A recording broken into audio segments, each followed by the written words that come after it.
সবাইকে শুভেচ্ছা। হোমিও ডাইজেস্টের পক্ষ থেকে আমি ডাক্তার শাহিন মাহমুদ।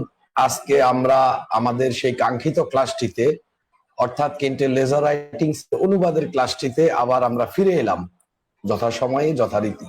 গত সপ্তাহে ঈদের কারণে মানে একদম ঈদের আগের দিন পড়ার কারণে হয় ক্লাসটি করা হয়নি।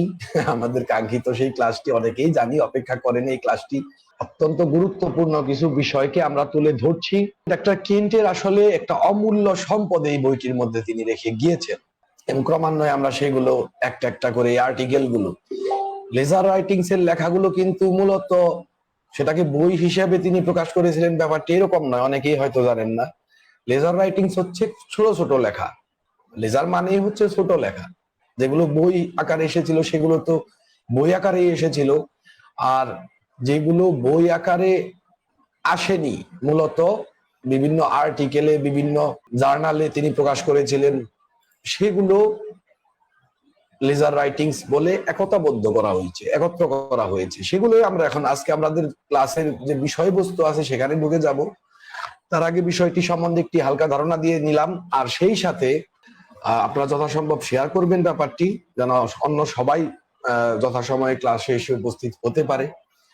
আর দ্বিতীয় কথা হচ্ছে, আমরা কিন্তু গত সপ্তাহে পড়েছিলাম the definition of a homeopathic ফিজিশিয়ানের কিছু অংশ পড়েছিলাম। অনেকেই হয়তো আজকে প্রথম আসতে পারেন, কিংবা হতে পারে যে আগের অংশটুকু আপনারা ভুলে গেছেন, কারণ বিগত 15 দিনের মধ্যে এই ক্লাসটি আর হয়নি। এই কারণে আমি একদম পড়বো তা না, একটু মনে করিয়ে দিচ্ছি যে কি নিয়ে আসলে কথাটা হচ্ছিল সেই চ্যাপ্টারটিতে। শুরু থেকে পড়ার তো মানে হয় না, যতটুকু পড়েছি তারপর থেকেই পড়বো। জাস্ট আমি একটু স্মরণ করিয়ে দিচ্ছি যে গত সপ্তাহে আমরা মানে এই আর্টিকেলটি ডক্টর কেন্ট কি বিষয়ে লিখেছিলেন বা কি প্রসঙ্গটিতে আমরা আলোচনা করছি। তো আর্টিকেলটির নাম হচ্ছে the definition of a homeopathic physician, বা চ্যাপ্টারটির নাম যাই বলুন, এই বইয়ের তো chapter the definition of a homeopathic physician, অর্থাৎ একটা হোমিওপ্যাথিক ফিজিশিয়ানের সংজ্ঞা। গত সপ্তাহে ভিডিও যারা মিস করেছেন তারা আমাদের ইউটিউব থেকে দেখে নিতে পারবেন। সেখানে কিন্তু আমরা আপলোড করে দেই সবগুলো পর্ব, সবগুলো ভিডিও, এবং প্লে লিস্টে এই লেজার রাইটিংস নামেই কিন্তু আপনারা পাবেন। প্রথম কথা। দ্বিতীয় কথা হচ্ছে, গত পর্বে ছিলেন তারা জানেন যে এখানে ডক্টর কেন্ট প্রথমে আমেরিকান ইনস্টিটিউট অফ হোমিওপ্যাথির একটা সংজ্ঞা উল্লেখ করলেন। সংজ্ঞাটা বলা কি অপরিহার্য। সংজ্ঞাটি ছিল a homeopathic physician in one who adds to his knowledge of medicine a special knowledge of homeopathic therapeutics and observes the law of similar। মানে এটা আমেরিকান ইনস্টিটিউট অফ হোমিওপ্যাথি এই সংজ্ঞাটি দিয়েছিল। আর ডক্টর কেন্ট একটা সংজ্ঞা প্রস্তাব করেছিলেন, the homeopathic physician is one who prescribes the single remedy in a minimum dose impotentized from selecting according to the law of similars। প্রথমটিতে বলা হচ্ছে যে একজন হোমিওপ্যাথিক ফিজিশিয়ান হচ্ছেন তিনি যিনি তার চিকিৎসাবিদ্যার জ্ঞানের সাথে একটি বিশেষ হোমিওপ্যাথিক ওষুধ তত্ত্বের জ্ঞানকে যুক্ত করেন এবং সদৃশ বিধানকে অনুসরণ করেন। এটা হচ্ছে আমেরিকান ইনস্টিটিউট অফ হোমিওপ্যাথির দেওয়া সংজ্ঞা।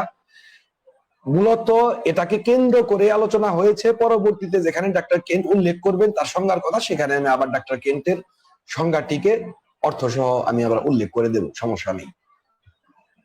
তো এই প্রসঙ্গে তিনি বলতে গিয়ে তিনি বলেছিলেন, একটা অংশ সম্বন্ধে আপত্তি করলেন, তা হচ্ছে who adds to the knowledge of medicine, অর্থাৎ তার চিকিৎসাবিদ্যার জ্ঞানের সাথে, অর্থাৎ এই সংজ্ঞাটিতে চিকিৎসাবিদ্যার জ্ঞানটি আর হোমিওপ্যাথির জ্ঞানটিকে আলাদা করে দেখানো হচ্ছে। বলা হচ্ছে যে চিকিৎসাবিদ্যার যে জ্ঞান তার সাথে হোমিওপ্যাথিক ও সুতত্ত্ববিদ্যার জ্ঞানটিকে, যেটাতে সদৃশ বিধানকে অনুসরণ করা হয়, তা যুক্ত করা হবে।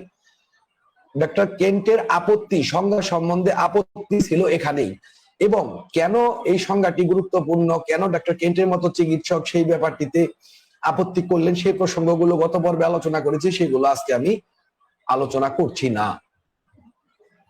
তো আমরা যে পর্যন্ত পড়েছিলাম এইটা নিয়ে কথা বলার সময় তিনি বললেন, is it what all tradition count as up to date use of drugs such as cathartics, ointment, এগুলো পড়েছি আসলে, ointments, depressant, compound tablets, coulter products, crude drugs in general, etc. যে এই কথাটির মানে কি? এটা বোঝায় যে আমরা এই ক্যাথারটিক্স, জোলাপ, মলম, কম্পাউন্ড মানে মিক্সার ওষুধ, আলকাতরা দিয়ে তৈরি করা ওষুধ, স্থূল ওষুধ, ওই সময় আলকাতরা থেকে ওষুধ তৈরি করা হতো, অ্যালোপ্যাথিক ওষুধ তৈরি করা হতো। বলতে গেলে রকফেলার ফ্যামিলি পেট্রোলিয়ামের উপজাত থেকে, আসলে ঠিক আলকাতরা না, এটা পেট্রোলিয়ামের উপজাত পদার্থ, তার ব্যবসা করে রকফেলার ফ্যামিলি সমগ্র পৃথিবীতে বিগ ফার্মা হিসেবে প্রতিষ্ঠিত হয়। যাই হোক, সেটা অন্য প্রসঙ্গ। তিনি বললেন যে এগুলোর আধুনিক ব্যবহারের যে প্রচলনটা আছে, এটা কি সম্মত, এটা কি মেনে নেওয়া যায়, মানে একজন চিকিৎসক কি এগুলো জানবেন? তাহলে ডাক্তার কেন্টের আপত্তিটা কোন জায়গায় খুব সূক্ষ্মভাবে লক্ষ্য করুন। যখন আমেরিকান ইনস্টিটিউট অফ হোমিওপ্যাথির সংজ্ঞাতে বলা হলো যে তার চিকিৎসা বিদ্যার জ্ঞানের সাথে হোমিওপ্যাথিক ওষুধ বিদ্যার জ্ঞানটাকে ই করবেন, তাহলে হোমিওপ্যাথিক ওষুধ বিদ্যার জ্ঞানটাকে যদি আমরা বাদ দেই এবং তার আগের সেই চিকিৎসা বিদ্যার জ্ঞানটি, তখন তো প্রচলিত ছিল এগুলো, ক্যাথারটিক্স, depress ointment, crude drugs, পোল্টার product, compound tablets, এগুলো তো প্রচলিত ছিল। তার মানে সেগুলো তাহলে একজন হোমিওপ্যাথকে জানতে হবে, মানে ওই সংজ্ঞা অনুযায়ী যা বোঝায়। লক্ষ্য করে দেখুন, সামান্য একটু ডিফারেন্সের কারণে, আমি সবসময়ই বলি সংজ্ঞাটি খুব গুরুত্বপূর্ণ, এ কারণে সামান্য একটু ডিফারেন্সের কারণে কত বড় একটা সর্বনাশকে স্বীকৃতি দেওয়া হয়েছে। Homeopathic, American Institute of homeopathy এক সময় আমেরিকা থেকে, এক সময় আপনারা জানেন হয়তো যে একটা সময় আমেরিকাকে বলা হতো হোমিওপ্যাথির মক্কা, মানে সেখানে প্রবল ভাবে হোমিওপ্যাথির প্রচলন ছিল। ডক্টর কেন্ট আমেরিকার এই যে ব্যাপারটি, যে সেখানে আমেরিকান ইনস্টিটিউট অফ হোমিওপ্যাথি ছিল সর্বে সর্বা, চূড়ান্ত ক্ষমতা, মানে একটা সময়। এখন তার মাধ্যমে যদি বলা হয় এই কথা যে এই প্রচলিত জ্ঞানগুলোর সাথে অ্যাড করবেন, তাহলে সর্বনাশটা কিভাবে হোমিওপ্যাথির হয়। আপনারা জানেন একটা সময় আমেরিকাতে হোমিওপ্যাথি বিলুপ্ত প্রায় হয়েছিল এই ধরনের কর্মকাণ্ডগুলোর জন্য। যাই হোক, সেগুলো আসবে, এমনিতেই আলোচনায় উঠে আসবে। Does it mean that the homeopathic physician must know this so that he can have something to teach to add the special knowledge of homeopathic therapeutics in order to be a homeopathic physician? দেখুন, ঠিক এই কথাটি বলছেন। কাজে এর দ্বারা কি এটা বোঝায় যে একজন হোমিওপ্যাথিক ফিজিশিয়ানকে, মানে চিকিৎসককে, হোমিওপ্যাথিক চিকিৎসককে এগুলো জানতেই হবে, যাতে সে তার এই জ্ঞানের সাথে হোমিওপ্যাথিক চিকিৎসক হওয়ার জন্য, এই জ্ঞান তো রইল, সে এবার চিকিৎসক, এবার হোমিওপ্যাথিক চিকিৎসক হওয়ার জন্য হোমিওপ্যাথিক থেরাপিউটিক্স, হোমিওপ্যাথিক ওষুধতত্ত্ব বিদ্যার বিশেষ জ্ঞানকে যুক্ত করতে পারেন। প্রাইমারি ইম্পর্টেন্স দেওয়া হচ্ছে তাহলে এইগুলোতে, যার সাথে হোমিওপ্যাথির জ্ঞানটি যুক্ত হবে, এই কথাটি তিনি তুলে ধরলেন যে এগুলোতে না, তাহলে কি একজন হোমিওপ্যাথিক ফিজিশিয়ানকে জানতেই হবে? সংজ্ঞায় তো তাই বলে, তাই না? It would be suppose that the homeopathic physician had abandoned the first to become a physician of the advanced and scientific order. এটা মনে করা হয় যে হোমিওপ্যাথিক চিকিৎসককে প্রথমে একজন অগ্রবর্তী এবং বৈজ্ঞানিক, মানে অ্যাডভান্স, আধুনিক এবং বৈজ্ঞানিক ধরনের চিকিৎসক হওয়ার জন্য এই আগের যে পদ্ধতিগুলো আর রয়েছে, ক্যাথারটিক, জোলাপ টোলাপ, ওই সময় প্রচলিত যে বিজ্ঞানটি ছিল তাকে ত্যাগ করতে হবে।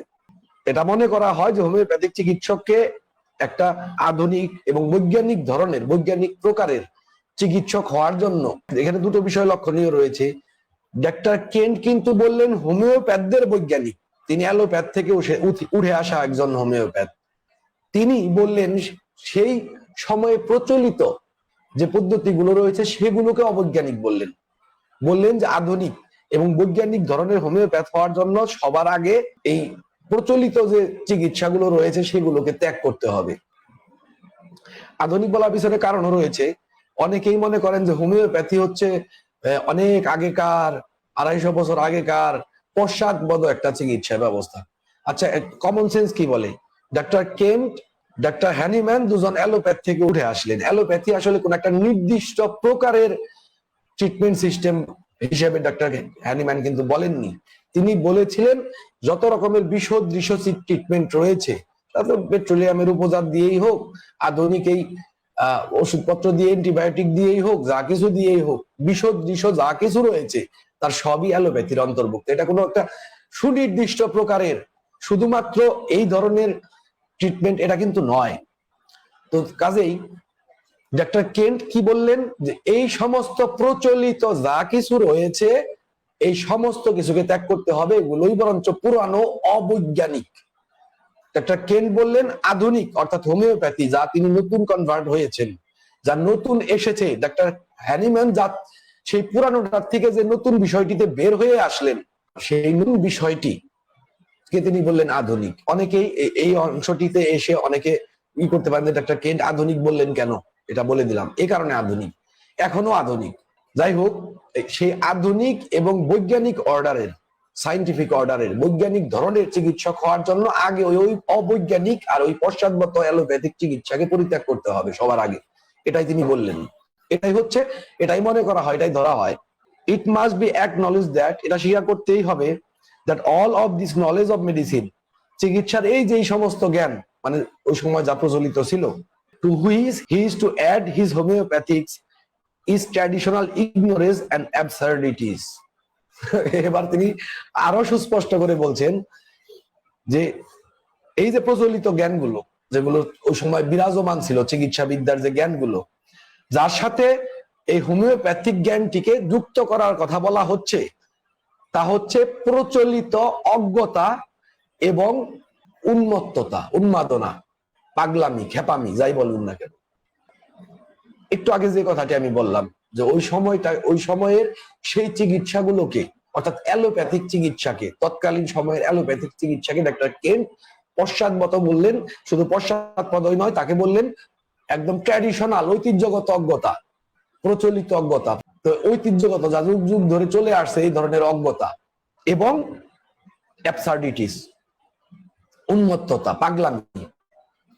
নাও to this ignorance he is to add a knowledge of homeopathic therapeutics.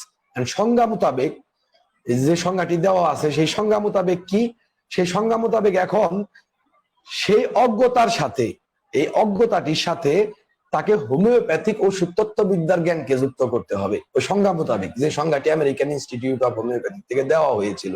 লক্ষ্য করুন, একটা সংজ্ঞা কিভাবে পুরো একটা কমিউনিটিকে বসিয়ে দিতে পারে, ভাবমূর্তিকে নষ্ট করে দিতে পারে। এই কারণে আমি সবসময় বলি, প্রত্যেকটা জিনিসের আগে সংজ্ঞা, এটার নামই হচ্ছে ডেফিনিশন, যা দিয়ে ডিফাইন করা হয়, সুনির্দিষ্ট করা হয় এই জিনিস, এই জিনিস, এই জিনিস, এর বৈশিষ্ট্য এটি, এর প্রকৃতি এটি। এ কারণে এর নাম ডেফিনিশন। ডেফিনিট থেকে শব্দটি এসেছে, ডিফাইন থেকে। Would it not be better and wiser to say that a homeopathic physician is one who has abandoned traditional absurdities and adopted the science and philosophy of healing according to the law of similars? তিনি বলছেন, would it not be better and wiser to say, এটা বলাই কি সঙ্গত এবং বিজ্ঞতার পরিচয় নয় যে একজন হোমিওপ্যাথিক চিকিৎসক ইজ ওয়ান, সেই ব্যক্তি যে এই ঐতিহ্যগত বা প্রচলিত এই উন্মত্ততাকে পরিত্যাগ করেছেন, and adopted, এবং গ্রহণ করেছেন কি, সদৃশ্য বিধান অনুসারে পরিচালিত যে বিজ্ঞান রয়েছে এবং ফিলোসফি, দর্শন রয়েছে তাকে। আশা করি কথাটি পরিষ্কার হয়েছে। তারপরেও স্বচ্ছ করার জন্য আরেকবার বলছি সহজভাবে, এই যুগ যুগ ধরে ধরে যে উন্মত্ততা, পাগলামি, খেপামি গুলো চলছে, সেগুলোকে আগে পরিত্যাগ করতে হবে। পরিত্যাগ করে তারপর সদৃশ্য বিধানের অনুসরণের যে ফিলোসফি বা যে বিজ্ঞানটি রয়েছে তাকে অনুসরণ করতে হবে, তাকে গ্রহণ করতে হবে। আমি আমার হোমিওপ্যাথিক শিক্ষা সংকট বইতে আলোচনা করেছিলাম যে কেন এই অ্যালোপ্যাথ থেকে উঠে আসা হোমিওপ্যাথগণ বা কনভার্টেড হোমিওপ্যাথগণ কেন ভালো করেন। তার পিছনে আমি বলেছিলাম যে এটা এই কারণে নয় যে তারা সেই অ্যালোপ্যাথিক জ্ঞানটি বেশি রাখেন। হ্যাঁ, এটা তো অনেক সুবিধা হয় না তা কিন্তু নয়, তা বলছি না, অনেক ক্ষেত্রেই সহযোগিতা হয়, কিন্তু মূল যে কারণটি তা হচ্ছে তারা জাহান্নাম দেখে এসেছেন। তারা দেখেছেন যে এগুলোতে মানুষের শুধু কষ্ট, শুধু যন্ত্রণা, এতে মানুষ আরোগ্য হয় না। ফলাফল স্বরূপ তারা তাকে নিঃসংকোচে পরিত্যাগ করতে পেরেছেন এবং তারপর হোমিওপ্যাথির যে ফিলোসফি এবং বিজ্ঞানটি আছে তাকে নিবিড় ভাবে ধারণ করতে পেরেছেন। এই কারণে তারা ভালো করেছেন। আমাদের যা হয়, আমরা অর্ধেক পা রাখি অ্যালোপ্যাথিতে, অর্ধেক রাখি হোমিওপ্যাথিতে। হোমিওপ্যাথিতে এসে ভাবি, আহা এত চাকচিক্য, এত গবেষণা, ওদের গবেষণার একটা রেজাল্ট, সাংঘাতিক ব্যাপার স্যাপার। ওরা একটা কথা বললে বাস, ওরা কথা বললো তো আমাদের এবার চুপ করে থাকতে হবে, হীনমন্য হয়ে থাকতে হবে, আহা ওরা অনেক গবেষণা করে কথা বলেছে। যাই হোক, তো কাজে ওদের কিছু কিছু অনুসরণ আমাদের করতে হবে। এই ধরনের, আমি কিন্তু কোনো ক্ষেত্র বিশেষে আপনার অ্যালোপ্যাথি যেখানে অপরিহার্য হয়ে পড়ে, যেখানে জীবন রক্ষা লাইফ সেভিং সিচুয়েশনে যখন ডক্টর হ্যানিম্যান যেখানে সমর্থন করছেন যে কোনো প্যাথিজলে, আমি কিন্তু সেখানে ওই ব্যবহার নিষেধ বলছি না, আমরা বলছি আমি মানসিকতাদের, আমাদের যে মানসিকতা রয়েছে সেই মানসিকতার ব্যাপারটিতে এখানে সেই সমস্যাটি আজ থেকে প্রায় 150 বছর আগে ডক্টর কেন্টের সময়ও ছিল এই সমস্যাটি। এবার তারাও অনুকরণ করার ধান্দা করেছিলেন, আপনারা সেই সংজ্ঞাটিতে দেখতে পাচ্ছেন। তো যাই হোক, এখানে ডাক্তার কেন্ট বললেন সেই কথাটি, আমি শিক্ষা সংকট বইটিতে যখন এই কথাটি লিখেছি তখন কিন্তু আমি কিন্তু এই আর্টিকেলটি পড়িনি, তখন অনেকগুলো পড়েছি, অনেকের অভিজ্ঞতার কথা বলেছি, নয়তো আমি এই কোটেশনটা দিতে পারতাম। ডক্টর কেন্ট পরিচ্ছন্নভাবে তুলে ধরছেন যে ওগুলো ত্যাগ করে তিনি এসেছেন, নয়তো এই কথাটি তিনি বলতেন না। কাজে আমরা যদি আমাদের হোমিওপ্যাথিক ফিলোসফি এবং বিজ্ঞানকে নিবিষ্ট ভাবে ধারণ করতে পারি, তাহলে কিন্তু না থাকবে হীনমন্যতার কোনো কারণ, না থাকবে ফেলিওরের কোনো কারণ। এবং ডক্টর কেন্টের এই আর্টিকেল এবং পরবর্তী আর্টিকেলে আপনারা শুনতে শুনতে বুঝতে পারবেন যে ডক্টর কেন্ট কেন বলেছেন এই কথাগুলো, বা আমি এখন এই কথাগুলো কেন বললাম। Men who depend upon the diagnosis. এবার শুনুন, মেন মানে যে মানুষ, যে লোকগুলো ডায়াগনোসিসের উপর নির্ভর করে, দ্য ল্যাবরেটরি ফাইন্ডিংস, ল্যাবরেটরিতে গবেষণাগারের পরীক্ষা, মানে আমরা যে প্যাথোলজি করি, প্যাথোলজিক্যাল ডায়াগনস্টিক টেস্ট করি, সেগুলোর উপর নির্ভর করে, প্যাথোলজির উপর নির্ভর করে, ব্যাকটেরিওলজির উপর নির্ভর করে, for selection of their remedies are expected to add to such knowledge a special knowledge of homeopathic therapeutics. লাস্টে প্রশ্ন আশ্চর্যবোধক চিহ্ন, এক্সক্লেমেটরি সাইন, মানে তিনি বিস্ময়ের সাথে কথাটি বলছেন যে মানুষ ডায়াগনোসিসের উপর নির্ভর করে, প্যাথোলজিক্যাল ফাইন্ডিংস এর উপর নির্ভর করে, শুধু বিস্ময় নয়, বিস্ময়টা প্রকাশ যখন করা হয় তা অনেক সময় তাচ্ছিল্য প্রকাশ করে। এখানে বিস্ময় এবং তাচ্ছিল্য দুটো সংমিশ্রণে এখানে বলা হয়েছে। যে মানুষ ডায়াগনোসিসের উপর নির্ভর করে, ল্যাবরেটরি ডায়াগনস্টিক টেস্ট, এই pathological findings, laboratory findings, bacteriology, bacteria কি করতে না করছে, এখন তো ভাইরাস আবিষ্কার হয়েছে, ভাইরাস কি করছে না করছে, তার ওষুধ নির্বাচনের জন্য এগুলোর উপর নির্ভর করে। আশা করা যায় যে সেই ব্যক্তি সে এই ধরনের জ্ঞানের সাথে হোমিওপ্যাথিক ওষুধ তত্ত্ববিদ্যার জ্ঞান যোগ করবে, প্রশ্ন নয়, কিন্তু এটা কি আশা করা যায়? আশ্চর্যবোধক। It has been our experience to meet a large number of these so-called homeopathic physician. আমাদের এই ধরনের তথাকথিত হোমিওপ্যাথিক চিকিৎসকদের একটি বিশাল সংখ্যার সাথে সাক্ষাৎ করার অভিজ্ঞতা হয়েছে। But we have never met one who had added any knowledge of materia medica or the art of prescribing to his so-called general knowledge of medicine. কিন্তু তাদের কেউই তাদের তথাকথিত এই চিকিৎসা বিদ্যার সাধারণ জ্ঞানের সাথে, সার্বিক জ্ঞানের যে জ্ঞানটি প্রচলিত ছিল সেই জ্ঞানের সাথে ম্যাটেরিয়া মেডিকার জ্ঞান বা প্রেসক্রিপশন করার যে আর্ট, শিল্প, তার কোনোটিকেই যুক্ত করেননি। অর্থাৎ একবার তারা যখন সেই অ্যালোপ্যাথিক পদ্ধতিতে অভ্যস্ত, এখানে কিন্তু একটু লক্ষ্য করার আছে, এখানে কিন্তু তিনি অ্যালোপ্যাথদের কথা বলছেন না, এখানে বলছেন তথাকথিত হোমিওপ্যাথিক ফিজিশিয়ান, অর্থাৎ তারা নাম কাও আসছে হোমিওপ্যাথ। তো সেই তথাকথিত হোমিওপ্যাথিক ফিজিশিয়ানদের সাথে বহু সংখ্যকের সাথে ডক্টর কেন্ট ওই সময় মিলেছেন। আপনারাও যদি লক্ষ্য করে থাকেন আপনারাও হয়তো মিলেছেন, কারণ ওই সময়ের ওই সিচুয়েশন আর বর্তমান সময়ের বর্তমান সিচুয়েশন অনেকটা কাছাকাছি। যাই হোক, তো তিনি সেই হোমিওপ্যাথদের বলছেন যে তারা কিন্তু একবার যখন সেই পদ্ধতিতে অভ্যস্ত হয়ে গিয়েছে, সেই ডায়াগনোসিসের ভিত্তিতে ওষুধ দেওয়া, অ্যাপেন্ডিসাইটিসের জন্য ওষুধ দেওয়া, টনসিলাইটিসের জন্য ওষুধ দেওয়া, মায়োকার্ডিয়াল ইনফার্কশনের জন্য ওষুধ দেওয়া, এগুলোতে যখন একবার অভ্যস্ত হয়ে গিয়েছেন, আমি এই ধরনের চিকিৎসকদের সাথে সংস্পর্শে এসেছি, আমারও অভিজ্ঞতা হয়েছে, তারা অর্গাননের কথা শুনলে গালাগালি করে, এই গালাগালি করতে দেখেছি, একদম বাজে ভাষা গালাগালি করতে দেখেছি। বহু ধরনের বিচিত্র অভিজ্ঞতা আমার জীবনে হয়েছে। হোমিওপ্যাথিক কচুটাও বুঝতে পারিনি, ফলাফল এটি। কিন্তু বিখ্যাত ডাক্তার, আপনারা সবাই তাকে চিনেন।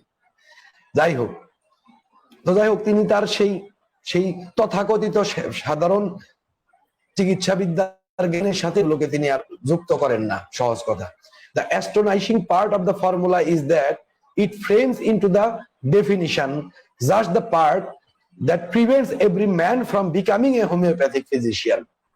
তিনি বললেন যে এই সংজ্ঞা ফর্মুলা সূত্রটির অংশ হচ্ছে এটা সংজ্ঞায় সেই অংশটিকে যুক্ত করে যা আসলে একজনকে হোমিওপ্যাথিক চিকিৎসক হতে নিবৃত্ত করে, থামায়, বন্ধ করে দেয়, হোমিওপ্যাথিক চিকিৎসক হওয়ার রাস্তা বন্ধ করে দেয়।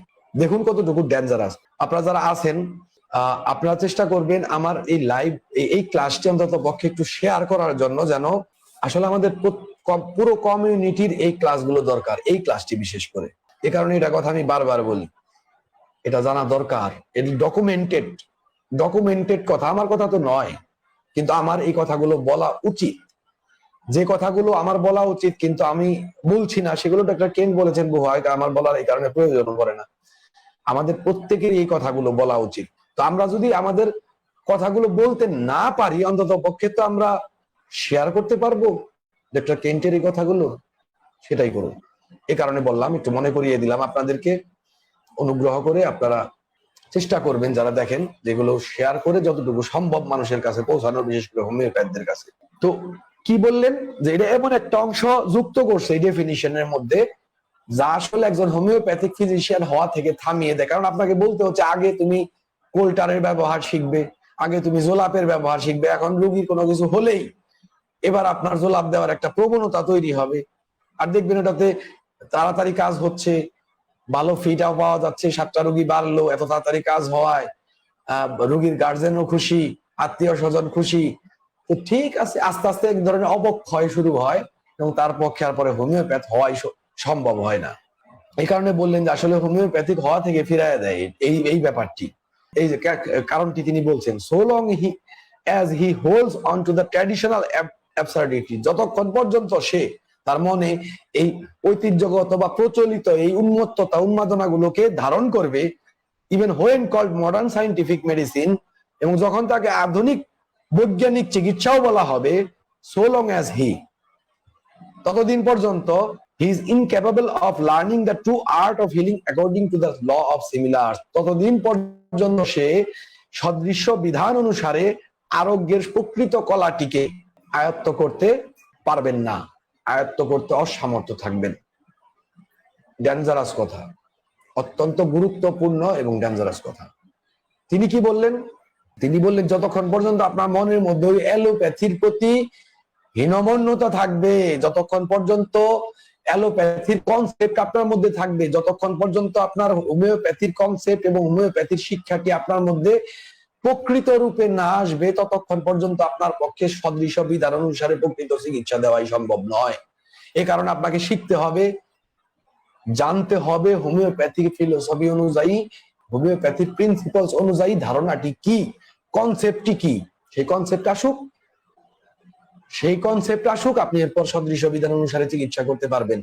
একটি বড় অংশের আমাদের হোমিওপ্যাথদের মধ্যে যারা মনে করেন নিজেদেরকে হোমিওপ্যাথ এবং অনেক রোগীকে আপাত দৃষ্টিতে আরোগ্য করেন, তাদেরও একটি বড় অংশ আসলে এখন পর্যন্ত হোমিওপ্যাথিতে নেই, কনসেপ্টটি পরিষ্কার হয়নি হোমিওপ্যাথি। তো কাজেই এই কেন্টের এই বিশেষ কথাটি আপনার দেয়ালে বড় বড় করে লিখে রাখুন। আমি তো এখানে বাংলায় বলেছি, আপনারা পরবর্তীতে যে কয় মিনিটের সময় বলেছি বের করে বাংলাটা একটু লিখে রাখুন এবং বারবার এটা নিয়ে চিন্তা করুন যারা প্রকৃত হোমিওপ্যাথ হতে চান। তিনি এখানে বলেছেন যে যতক্ষণ পর্যন্ত এই প্রচলিত এই উন্মাদনা, এই উন্মত্ততা, পাগলামিকে, বা তাকে যদি মডার্ন সাইন্টিফিক মেডিসিনও বলা হয়, আধুনিক বৈজ্ঞানিক চিকিৎসাও যদি বলা হয়ে থাকে, তথাপি যতদিন পর্যন্ত তা একজনের মধ্যে ধারণ করবে, ততদিন পর্যন্ত সে ল অফ সিমিলার, সদৃশ বিধান অনুসারে আরোগ্যের সত্যিকারের শিক্ষা লাভ করতে অসামর্থ্য থাকবেন, পারবেন না। এটা আপনি একটু লিখে রাখুন আপনার দেয়ালের গায়ে। আমি অনুরোধ করবো যারা চান প্রকৃত হোমিওপ্যাথ হবেন, এবং চিন্তা করুন তাহলে কনসেপ্টটা কোথায়, তাহলে কনসেপ্টটা কি কনসেপ্ট। আমাদের হোমিও ডাইজেস্ট থেকে আমরা সেই কনসেপ্ট অবিরত বলছি, অবিরত, প্রত্যেকটি লেখায়, প্রত্যেকটি কথায়। তার মানে কিন্তু এই নয় যে অ্যানাটমি ফিজিওলজি গুলো শিখতে আমরা নিষেধ করছি। আমার খুব শীঘ্রই একটা ভিডিও যাবে যেখানে এগুলো গুরুত্ব তুলে ধরা হয়েছে। It is not seen to know this এই যে দেখুন সাথে সাথে ডাক্তার কেন্টের কথাটিও এসে গেল। It is not seen to know these absurdities so long as he realized that they are such, but the formula calls them knowledge of medicine. এগুলো জানা, এগুলোর যে স্বরূপটি রয়েছে, এগুলো কোন ধরনের জিনিস, এই যে এই চিকিৎসা, প্রচলিত যে চিকিৎসাটি কোন ধরনের জিনিস, যতদিন পর্যন্ত উপলব্ধিতে রাখতে পারবেন ততদিন পর্যন্ত তা জানাটি পাপ নয়। অর্থাৎ আপনি অ্যানাটমি, ফিজিওলজি, প্যাথোলজি, আসলে এই আর্টিকেলে কিন্তু এগুলো কথা বলা হচ্ছে না, এগুলো বলা হচ্ছে ওখানকার ওষুধ প্রয়োগ বিদ্যা, ফার্মাকোলজি, ফার্মাকোপিয়া, মেডিসিন, এগুলোর ব্যাপারে বলা হচ্ছে। তার সাথে আমি এগুলো উল্লেখ করলাম। যাই হোক, তো এগুলো আপনি যদি জানেন, ডক্টর কেন বলছেন এগুলো পাপ নয়, কিন্তু এগুলো কোন ধরনের জিনিস তা উপলব্ধি করে যথাযোগ্য জায়গায় তাকে গুরুত্ব দিতে হবে, অবস্থানে রাখতে হবে। তা যদি রাখতে পারেন তাহলে সেটা পাপ নয়, ঠিক আছে, দ্যাটস ওকে, একটা জ্ঞান এবং অপরিহার্য জ্ঞান হয়ে দাঁড়ায় অনেক সময়, দ্যাটস ওকে। কিন্তু সূত্রটিতে কি বলা হচ্ছে, মানে সংজ্ঞাটিতে কি বলা হচ্ছে, নলেজ অফ মেডিসিন, এগুলো চিকিৎসা চর্চার জ্ঞান, চিকিৎসা বিদ্যার জ্ঞান, এগুলো চিকিৎসা বিদ্যার জ্ঞান বলে ডাক্তার কেন্ট অস্বীকার করলেন। যে অ্যালোপ্যাথিকে তিনি ছেড়ে দেখে এসেছিলেন, তাকে চিকিৎসা বিদ্যার জ্ঞান বলে অস্বীকার করলেন doctor Kent. It can not refer, ওই যে একটা পর একটা কথা এসে যায়, আমি যে কথাগুলো বলে যাচ্ছি আমি দেখি আমার কিন্তু মনে নেই যে পরের লাইনে ডাক্তার কেন্ট কি বলেছেন। It can not refer to anatomy, physiology, chemistry etcetera. এটা মানে তিনি যে কথাটি বলছেন তা দিয়ে অ্যানাটমি, ফিজিওলজি বা কেমিস্ট্রি এগুলোর ব্যাপারে উল্লেখ করা হচ্ছে না। Because to this he does not add, কারণ এগুলোর সাথে তিনি জ্ঞানকে যুক্ত করেন না। আমি আরেকটু পরে ভেঙে বলছি ব্যাপারটি।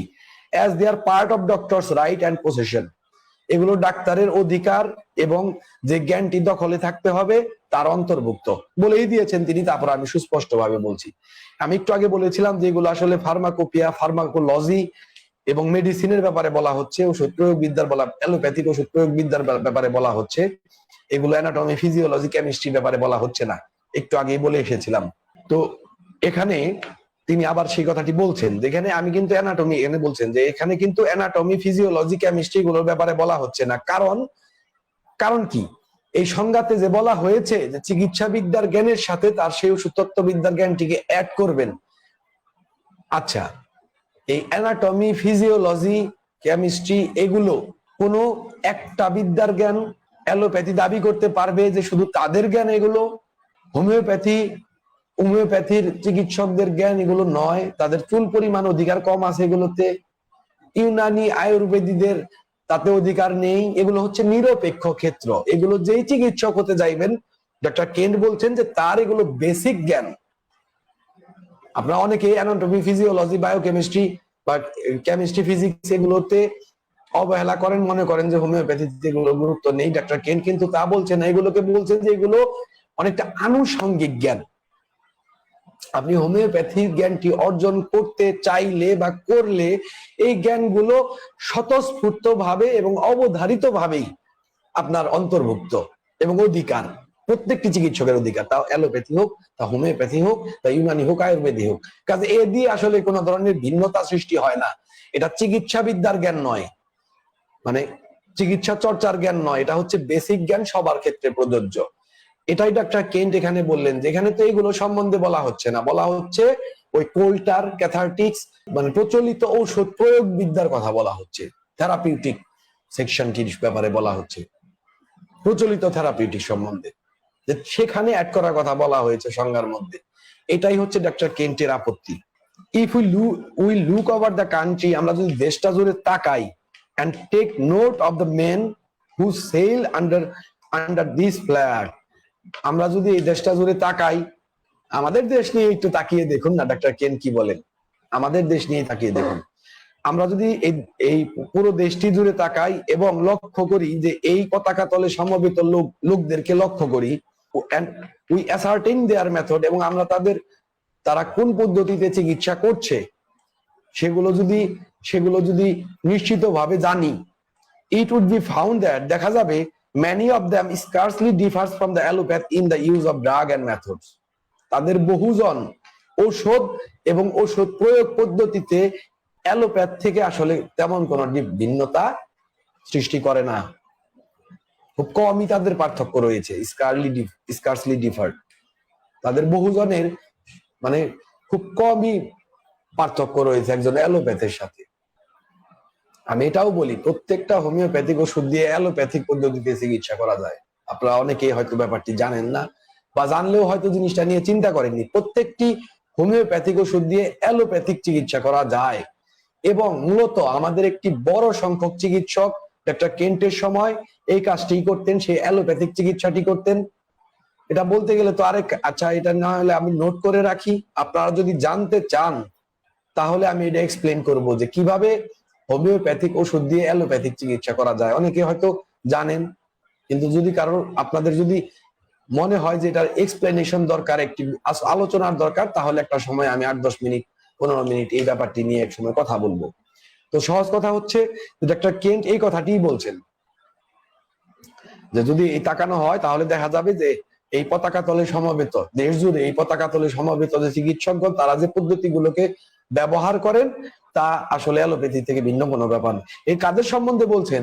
অ্যালোপ্যাথদের সম্বন্ধে নয়, কিন্তু হোমিওপ্যাথদের সম্বন্ধে বলছেন। ডক্টর কেন্টের সময়ের হোমিওপ্যাথদের সম্বন্ধে বলছেন, আমেরিকাতে থাকা সবচাইতে যেখানে সরগরম ছিল হোমিওপ্যাথরা, বড় বড় ইনস্টিটিউট ছিল, এবং আমেরিকান ইনস্টিটিউট অফ হোমিওপ্যাথির মতো ইনস্টিটিউট যখন তখনও বিদ্যমান, সেই সময়টিতে বলছেন the most of them believe in the law of similars. তাদের এই দেখুন আরেকটা কথা, এই যে এখন গুরুত্বপূর্ণ কেন বলি, ইন্টারেস্টিং কেন, কিভাবে ইন্টারেস্টিংটা হয়, এই যে আমি বললাম না আমাদের মধ্যে এখনো আছে বিরাজমান। আপনি কি মনে করেন তারা ল অফ সিমিলার্স কে অস্বীকার করে?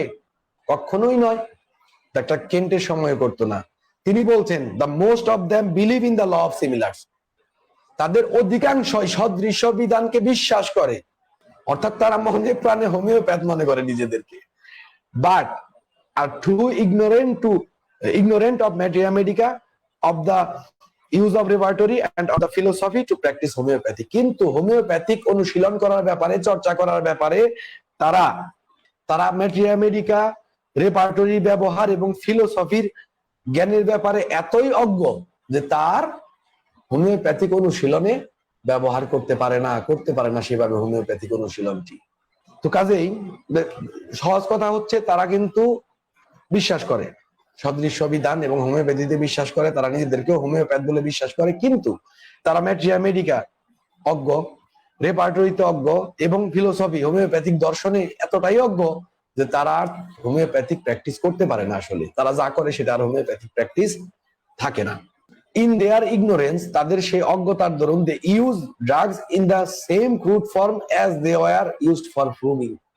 তারা তাদের সেই অজ্ঞতার জন্য ওষুধগুলো, সেই স্থূল ওষুধগুলোকে ব্যবহার করেন যেগুলো প্রুভিং এর সময় ব্যবহার করা হয়েছিল। আপনারা দেখবেন ডক্টর বেরি তার ম্যাটেরিয়া মেডিকাতে ওষুধের বর্ণনা শেষে এক ধরনের ডোজিং লেখা রয়েছে, 10 ফোঁটা 5 ফোঁটা এভাবে ডোজ লেখা রয়েছে। এবং বিখ্যাত কিছু চিকিৎসকও রয়েছেন, বিশেষ করে ডক্টর ক্লার্ক তার একদম প্রথম জীবনে ঠিক এই পদ্ধতিগুলো ব্যবহার করতেন।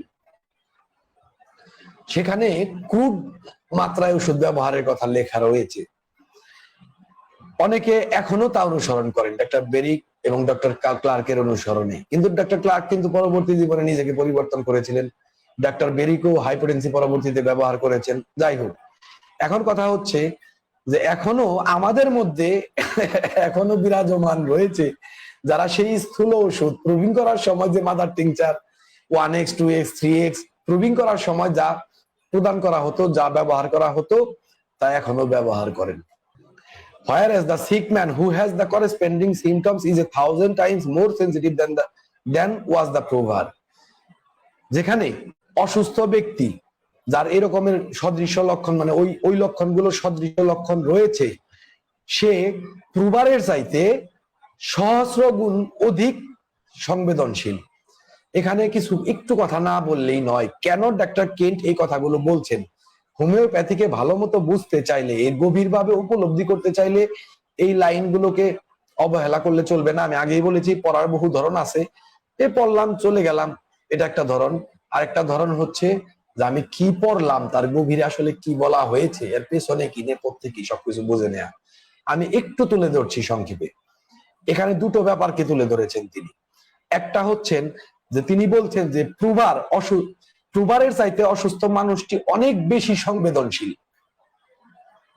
প্রথম কথা। দ্বিতীয় কথা, তিনি বলছেন ক্রুড ড্রাগে অর্থাৎ স্থূল ওষুধে সংবেদনশীলতা বেশি দেখা দেবে। এ কারণে প্রুভারকে, যদিও আমরা তো মনে করি যে হাইপোটেনসিতে সংবেদনশীলতা বেশি হবে, কিন্তু দেখুন ডক্টর কেন্ট কি বলছেন। তিনি বলছেন যে স্থূল মাত্রার ওষুধ সেই প্রুভারকে দেওয়া যেতে পারে কারণ তার সংবেদনশীলতা কম, কিন্তু অসুস্থ ব্যক্তি, ওই লক্ষণযুক্ত অসুস্থ ব্যক্তিকে যদি দেওয়া হয় তবে তার সংবেদনশীলতা এত বেশি যে তাকে দেওয়াই যাবে না, 1000 গুণ বেশি। আরো বলছেন এই ব্যাপারে, আমি একটু এই দুটো অংশকে একটু এক্সপ্লেন করে নিচ্ছি। প্রথম কথা হচ্ছে, আমরা যদি ডাক্তার হ্যানিম্যানের জীবনের দিকে তাকাই কি দেখব? প্রথম ওষুধ সিনকোনা বার্কের আস্তে আস্তে তার থেকে শক্তিকরণে ডাক্তার হ্যানিম্যান কেন গেলেন লক্ষ্য করে দেখুন। আমাদের অনেক সময় মাথায় এটা আসে না, আমরা মনে করি আহা হাইপোটেনসি বেশি সংবেদনশীল। নো, সংবেদনশীলতা হাইপোটেনসির বেশি নয়, এর গভীরতা বেশি। সংবেদনশীলতা বেশি ক্রুড ড্রাগসের, স্থূল ওষুধের। ডাক্তার হ্যানিম্যান প্রথমে সিনকোনা বার্ক দেওয়ার পর প্রচন্ড অ্যাগ্রাভেশন হলো, তিনি ওষুধের পরিমাণ কমালেন, তাও অ্যাগ্রাভেশন, আরো কমালেন, তাও অ্যাগ্রাভেশন, যদিও কম হচ্ছে অ্যাগ্রাভেশনটি, আরো কমালেন, তাও অ্যাগ্রাভেশন, এবার একটু পানিতে মিশিয়ে দিলেন, অ্যাগ্রাভেশন কম কিন্তু তাও অ্যাগ্রাভেশন, এবার তাকে একটু আবার পানি মিশিয়ে ঝাঁকালেন, এবার আরো কম, এভাবে আস্তে আস্তে তিনি পোটেন্টাইজেশন ফর্মে গেলেন, অর্থাৎ শক্তিকরণের মধ্যে, যেখানে ওষুধের পরিমাণ অনেক কমে যায় কিন্তু ওষুধ কাজ করে অনেক গভীর ভাবে। তাহলে কি দেখতে পাচ্ছি আমরা ডাক্তার হ্যানিম্যানের জীবন থেকে? একদম ওষুধের প্রয়োগী বলুন, ওষুধের প্রয়োগী বলুন, তার একদম শুরুর মুহূর্ত থেকেই হোমিওপ্যাথগণ জানতেন, অর্থাৎ একটা হ্যানিম্যান এবং তারা, আমরা দেখতে পাচ্ছি কেন্ট, তারা জানতেন যে ওষুধের স্থূল মাত্রায় সংবেদনশীলতা বেশি। অর্থাৎ যদি স্থূল মাত্রা সদৃশ হয় তবে আপনি যদি কোনো সিরিয়াস রোগীকে প্রদান করেন একদম অ্যাকুরেট সদৃশ ওষুধ, তাহলে রোগী মারাও যেতে পারে। আমরা তো নিশ্চিন্ত মনে মাদার টিংচার ব্যবহার করি, আসলে আমাদের সদৃশ ওষুধ নির্বাচন করার ক্ষমতা নেই বলে রোগীগুলো বেঁচে যায়। আমরা হোমিওপ্যাথ হতে পারিনি বলে রোগীগুলো টিকে থাকে, আর নয়তো সব মরে সাফ হয়ে যেত। যাই হোক, যা বলছিলাম, কেন তিনি স্থূল ওষুধ প্রয়োগ করার ব্যাপারে বেশি সচেতনতা দেখালেন বা সংবেদনশীলতার কথা তুললেন। আর একটা ব্যাপারে যে এক্সপ্রেশনটি দরকার পড়তে পারে, আপনি কেন তিনি বললেন যে একটা প্রুভারের চাইতে একই লক্ষণ বিশিষ্ট একজন অসুস্থ রোগীতে অনেক বেশি সংবেদনশীলতা থাকবে, কেন বললেন? এবার শুনুন, অনেকভাবে ব্যাখ্যা করা যায়, খুব দ্রুত আমি সংক্ষিপ্তভাবে বলছি। প্রথম কথা হচ্ছে পার্থক্যটি, একটা প্রুভারের ফান্ডামেন্টাল কোনো মায়াজম থাকে না, তার ভিতরে কোনো দুর্বলতা নেই, ওষুধ দিয়ে চেষ্টা করে তার মধ্যে সৃষ্টি করতে হয়েছে লক্ষণগুলো, তার সংবেদনশীলতা আসলে ছিল না, বাস্তবিক পক্ষে তার সংবেদনশীলতাটা ছিল না। আমার বারবার ওষুধ প্রয়োগ করে, ক্রুড ড্রাগ, স্থূল মাত্রার ওষুধ মানে প্রয়োগ করে করে তার মধ্যে সংবেদনশীলতাটি তৈরি করতে হয়েছে। কিছু সাময়িক সময় থাকবে, তাও সংবেদনশীলতাটি পার্মানেন্টলি থাকবে না। কিন্তু একজন অসুস্থ রোগীর বেলায় কি হয়, তার পিছনে রোগের, তার নেপথ্যে তার ভিতরে রোগের মহাসমুদ্র মায়াজম বসে রয়েছে, রোগীর মধ্যে একদম তার অস্তিত্ব, তার জৈব সত্তাকে সে দুর্বল করে ফেলেছে। সেন্সিটিভিটি তাহলে কিরকম বেশি পার্থক্য, একজন প্রুভারের যে লক্ষণ এবং একজন অসুস্থ ব্যক্তির যে লক্ষণ, তার মধ্যে ডিফারেন্সটা নিশ্চয়ই আপনারা এতক্ষণে বুঝতে পেরেছেন। জাস্ট এটুকু মনে রাখলেই এনাফ যে কেন একজন রোগীর মধ্যে সংবেদনশীলতাটি অনেক বেশি সেই একই লক্ষণ বিশিষ্ট প্রুভারের চাইতে। কাজেই যখনই আমরা কোন একটা স্থূল ড্রাগস বা কোন একটা ওষুধের প্রুভিং দেখবো নিচের শক্তিতে, তখন আমি যা করি তা হচ্ছে সেই অনুপাতে উপরের দিকের পোটেনসিতে চলে যাই। একদমই মাদার টিংচারের জায়গায় হয়তো আমি 30 দিই, 1x 2x এর জায়গায়, এটা যে কোনো ধরনের নিয়ম আছে তা নয়, আমি রোগীর উপর নির্ভর করে পোটেনসিটা সিলেকশন করি। কিন্তু যদি আমার কোনো ধরনের সহযোগিতা নিতে হয়, অনেক সময় বেরিকের বই বের করে আমি দেখে নেই যে প্রুভার কোন পোটেনসিতে প্রুভিং করেছে, সে অনুযায়ী অনেক সময় আমি অনুমান পাই যে ওষুধের ক্ষমতা কতটুকু, কতটুকু গভীরতায় কাজ করবে, কোন ধরনের ওষুধ এটি, এবং সে অনুযায়ী আমার ওষুধের পোটেনসি সিলেকশন করতে। কারণ আপনারা জানেন ডাক্তার হ্যানিম্যান 3টি ভাগ বলেছেন ওষুধ সিলেকশনের ক্ষেত্রে। একজন হচ্ছে রোগীটি কেমন, একটা হচ্ছে তার মধ্যে যে লক্ষণগুলো আক্রমণ করেছে সেগুলোর ধরনটি কেমন, এবং ওষুধের প্যাটার্নটা কি, ওষুধের ধরনটি কেমন। কাজে এগুলো আমাদেরকে দেখতে হয়। তো এগুলো নিয়ে আপনারা কমেন্টসে জানিয়ে রাখলে আমি পরবর্তীতে আস্তে আস্তে ধীরে ধীরে আমি সেগুলো এক সময় আপনাদের সামনে আলোচনা করব। It is well to know that, এটা জানা ভালো, দ্যাট ইফ দিস ইগনোরেট প্রিটেন্ডার্স, তিনি খুব গালাগালি করেছেন ডক্টর কেন্ট এদেরকে যথেষ্ট। আমাদের তো আসলে বুকে সাহস কম, কাজে আমরা এভাবে বলতে পারি না, আমরা সমালোচনা করলেও তা অনেক বিশ্রী দিকে চলে যায়, তার মতো হয় না, হওয়া সম্ভব নয়। জ্ঞানী লোকের বিজ্ঞ লোকের ধরনই আলাদা। এখানে তিনি বলছেন যে এটা জানা সঙ্গত যে এইসব অজ্ঞ ছদ্মবেশী, আসলে ছদ্মবেশীগণ, এই আসলে এটা একটা অনুবাদ হয় ভণ্ড, কাজেই এই অজ্ঞ ভণ্ডগণও বলতে পারেন। তো কাজে এই অজ্ঞ, আমি একটু ভদ্রভাবে বললাম যে এইসব এটা জানা সঙ্গত যে যদি এইসব অজ্ঞ ছদ্মবেশীরা আসলে একটা সত্যিকারের হোমিওপ্যাথিক ওষুধ প্রয়োগ করতেন, they would intensify the illness in hand, তার হাতে থাকা রোগীর অসুস্থতাকে তারা ব্যাপক ভাবে বাড়িয়ে দিতেন। একটু আগে যে কথাটি বলেছি ঠিক সেই কথাটি আসলে ডাক্তার কেন্টি আগে বলেছেন, আমি পরে বলেছি, তার ছবি কিন্তু আমার মনে ছিল না তিনি বলছেন। ভালো লাগে যখন আমার কথাগুলো কোন একজন বিজ্ঞ হোমিওপ্যাথের সাথে মিলে। যাই হোক, যে ছদ্মবেশী অজ্ঞদের হাতে যদি তারা যদি কোন একটা সত্যিকারের হোমিওপ্যাথিক প্রকৃত হোমিও, বললাম সঠিক নির্বাচিত হোমিওপ্যাথিক ওষুধ প্রয়োগ করতে পারত, তাহলে তারা তাদের দায়িত্বে থাকা রোগীর লক্ষণ মারাত্মক বাড়িয়ে ফেলতো, ইন্টেন্সিফাই, তীব্র করে ফেলতো। I have known them to do this many times, আমি তাদেরকে এগুলো করতে বহু সময় করতে দেখেছি। দেখুন, আমরা তো এখন মুশকিলটা হয়েছে যে আমরা করলেও বুঝতে পারি না, মনে করি রোগীর মানে অতটুকু জ্ঞান আমাদের নেই, যে আমরা যে নিজেরা ক্ষতি করে ফেলছি রোগীর তা বোঝার মতো জ্ঞানটাও আমি নিজেই দেখেছি। রোগী মারা গেল, ইউথানাসিয়া হলো, কিন্তু চিকিৎসক বুঝতেও পারলেন না যে তার ভুলের কারণে এটা হলো, বুঝতেই পারলেন না।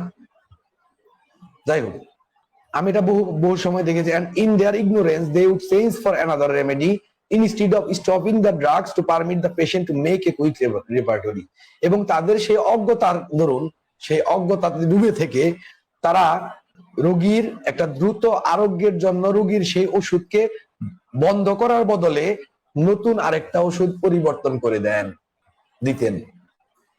বুঝুন পরিস্থিতি, ঠিক ওই কথাটি যে তারা বুঝতেই পারেন না, তারা তো বুঝতে পারেন না পারার ধরুন কি হয়। ও তিনি কিন্তু এখানে বলছেন যে সেই সময় ডাক্তার কেন্টও দেখতে পাচ্ছেন, তারা বুঝতে পারেননি, ডাক্তার কেন্ট বুঝতে পেরেছেন কিন্তু তিনি বুঝতে পারেননি কি হয়েছে সেখানে। তাদের সেই অজ্ঞতার জন্য তারা রোগীর যারা এই সময়, যেহেতু আমার এই ওষুধ অ্যাগ্রাভেশন হয়েছে, আমি বন্ধ করে দিলে তো রোগীটার উন্নতি হবে, বন্ধ করে দেবে তা নয়, সে বুঝতেই পারেনি যে কি হয়েছে। এবার সে মনে করেছে রোগীর কষ্ট বেড়ে গিয়েছে, আমি আরেকটা ওষুধ দিই, আগেকার ওষুধ বন্ধ করা তো দূরের কথা, তার বদলে আরেকটা ওষুধ তিনি দিয়ে দিচ্ছেন। এই ঘটনাগুলো এখনো ঘটে, এখনো আমি নিজে সাক্ষী, এই ঘটনাগুলো এখনো ঘটে। তার I have made many of this crude physician, আমি বহু চিকিৎসকের সাক্ষাৎ লাভ করেছি। and they have generally blamed the college which turned them out with only a crude knowledge of materia medica, no knowledge of how to use the repertory, একদম প্রতিটা পয়েন্টে আমাদের বর্তমান সময়ের সাথে মিল, and without any homeopathic philosophy although they had plenty of pathology, plenty of diagnosis. তো তিনি বলছেন যে আমি এরকম, তাদেরকে তিনি আরেকটা গালি দিচ্ছেন, স্থূল চিকিৎসক, আমি এরকম বহু স্থূল চিকিৎসকের সাথে সাক্ষাৎ লাভ করেছি এবং তারা সাধারণত তাদের কলেজকে দোষারোপ করে, যে কলেজ থেকে তারা বেরিয়ে এসেছে, এবং কি নিয়ে বেরিয়ে এসেছে, যে শুধুমাত্র ম্যাট্রিয়া মেডিকা কিভাবে রেপার্টরি ব্যবহার করতে হয় তার ব্যাপারে সামান্য একটা জ্ঞান নিয়ে, স্থূল জ্ঞান নিয়ে, মানে ভাষা জ্ঞান নিয়ে, যে আমাদের একটা সাবজেক্ট এরকম আছে, ফিলোসফি আছে একটা ম্যাট্রিয়া মেডিকা, এরকম একটা ভাষা জ্ঞান নিয়ে বেরিয়ে এসেছেন, বা টুকটাক কিছু পয়েন্ট, নির্দেশক লক্ষণ, চারিত্রিক লক্ষণ, এই জ্ঞানটুকু নিয়ে বেরিয়ে এসেছেন। এবং হোমিওপ্যাথিক ফিলোসফি সম্বন্ধে যাদের কোনো জ্ঞান নেই, আমাদের কলেজগুলোর দিকে চিন্তা করুন, এরকম বহু কলেজ পাবেন যেখানে ঠিক এই হুবহু একই ছাপ্পা মারা একই কথা বলা চলে। ম্যাট্রিয়া মেডিকা সম্বন্ধে স্থূল একটা জ্ঞান, রেপার্টরি ব্যবহার সম্বন্ধে স্থূল একটা জ্ঞান, হোমিওপ্যাথিক ফিলোসফি সম্বন্ধে কোনো জ্ঞানই নেই, প্যাথোলজি সম্বন্ধে, ডায়াগনোসিস সম্বন্ধে প্রচুর জ্ঞান অর্জন করে এসেছে সেই কলেজ থেকে। তিনি বলছেন যে এরকম পশু চিকিৎসক আমিও আমিও এরকম বহু চিকিৎসকের সাক্ষাৎ লাভ করেছি। They saw ointments applied to the skin in a very large skin clinic by one of these physicians who professes to add his stupid ignorance a knowledge of the lane of cure.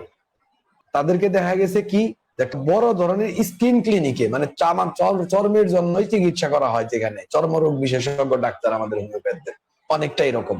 তো সেই skin ক্লিনিকে, অনেক বড় skin ক্লিনিকে স্কিনের উপর মানে চর্মের উপর মলম প্রয়োগ করতে দেখা গেছে তাদের এই সব চিকিৎসকদের একজনের দ্বারা।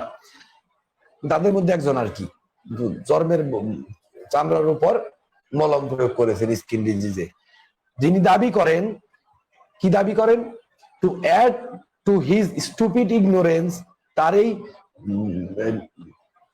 স্টুপিড অর্থাৎ মূঢ়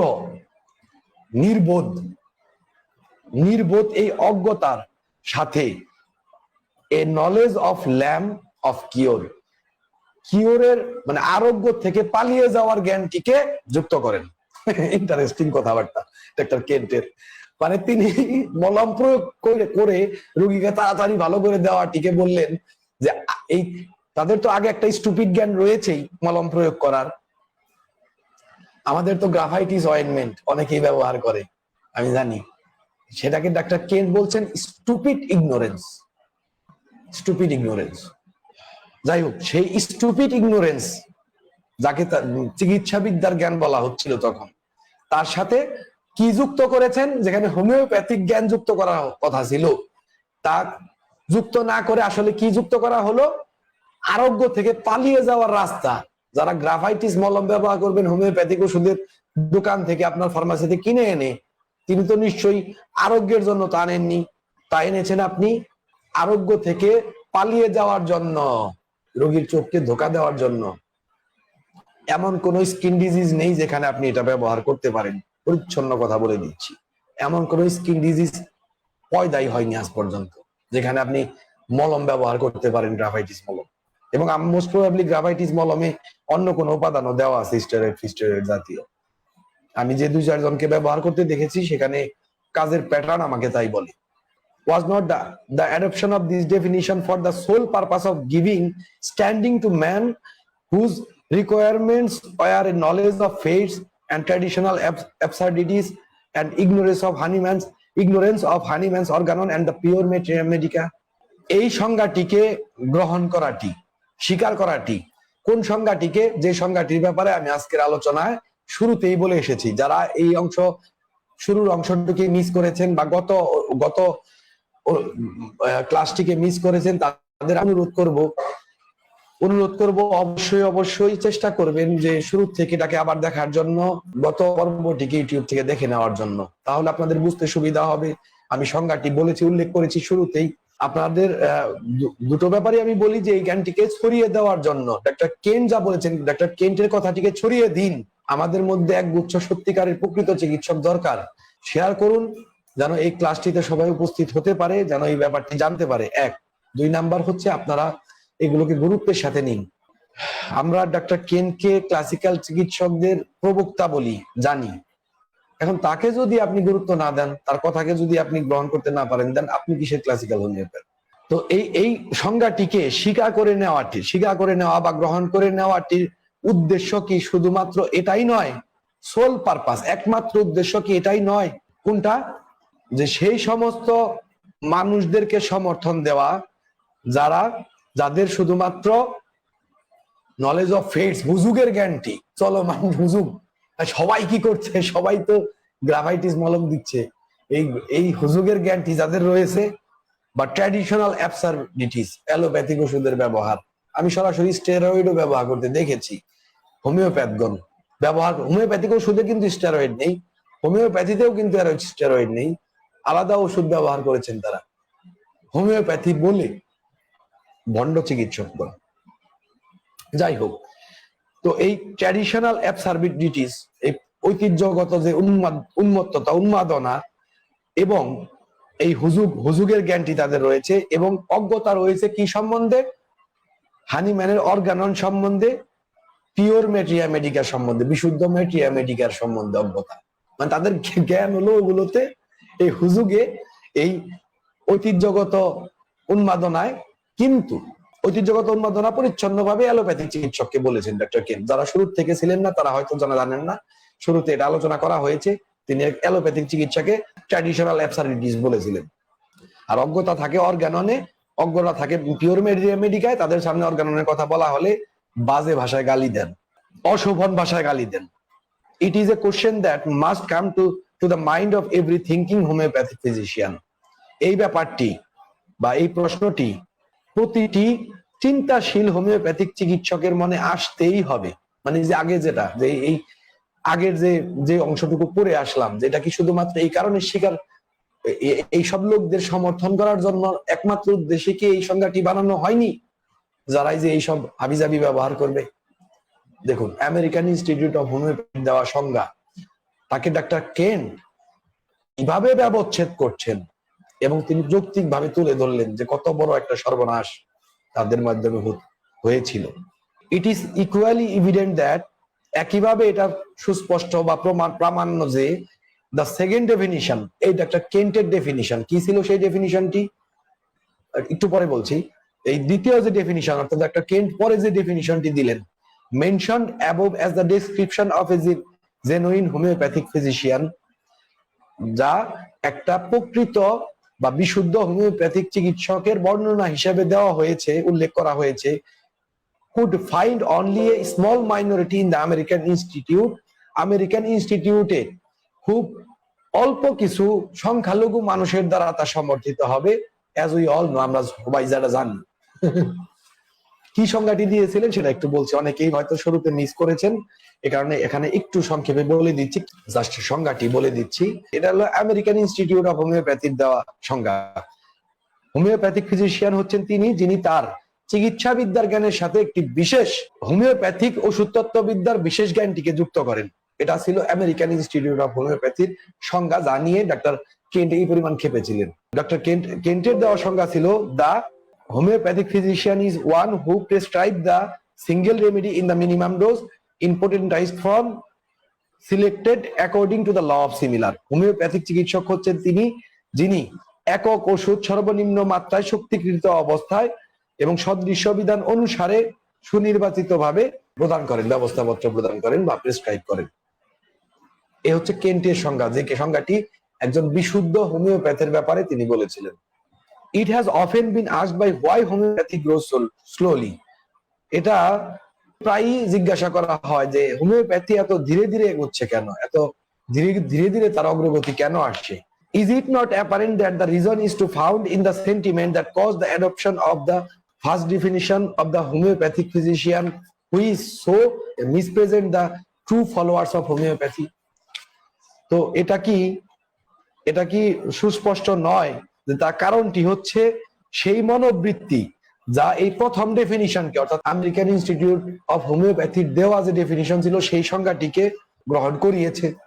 হুই সো মিসপ্রেজেন্ট, যা ট্রু ফলোয়ার্স অফ হোমিওপ্যাথি, প্রকৃত হোমিওপ্যাথির প্রকৃত বিশুদ্ধ অনুসারীকে মিসপ্রেজেন্ট, ভুলভাবে উপস্থাপন করে। ওই সংজ্ঞাটি সম্বন্ধে বলছেন, আমেরিকান ইনস্টিটিউট অফ হোমিওপ্যাথি সংজ্ঞাটি সম্বন্ধে। when such men are in the majority, যখন এই লোকগুলোই সংখ্যাগরিষ্ঠ, what is there to be seen in their prescribing that would attract the attention of any suffering man? আমি আমার একটা বইতে লিখেছিলাম যে আমেরিকান ইনস্টিটিউট অফ হোমিওপ্যাথির একটা আর্টিকেল, মোস্ট প্রবাবলি আমেরিকা থেকে হোমিওপ্যাথির মক্কা ভেঙে টুকরো হয়ে যাওয়া, এখান থেকে বিলুপ্ত হওয়া, অলমোস্ট একটা সময় প্রায় বিলুপ্ত হয়ে গিয়েছিল। এখন ডক্টর জর্জ বিতুর কাছে চেষ্টায়, সেখানে ভিজিট করার পর বিল গেটস চেষ্টায়, ডক্টর বিল গেটস চেষ্টায়, রজার মরিসনের চেষ্টায় সেখানে একটা বেসমেন্ট দাঁড়িয়েছে। যাই হোক, তিনি বললেন যে হোমিওপ্যাথি এত স্লোলি কেন এগোচ্ছে, সেটা কি সুস্পষ্ট নয়? আমাদের এই মনোবৃত্তিকে তিনি দায়ী করলেন এবং বললেন যেখানে এই ধরনের মনোবৃত্তি সম্পন্ন লোকগুলোই সংখ্যা গুরু, তাহলে তাদের প্রেসক্রিপশনের মধ্যে আমরা এই দুর্দশাগ্রস্ত রোগগ্রস্ত মানুষকে আকর্ষণ করবে এমন কি খুঁজে পাবো?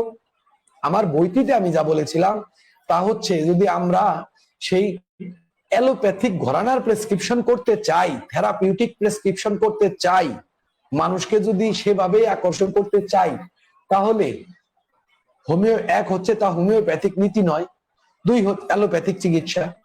এবার সেই অ্যালোপ্যাথিক চিকিৎসায় অ্যালোপ্যাথরাই গিয়ে থাকবে, নাকি হোমিওপ্যাথিক ওষুধ দিয়ে আমরা যখন অ্যালোপ্যাথি করবো সেখানে এগিয়ে থাকবো? কোনটা?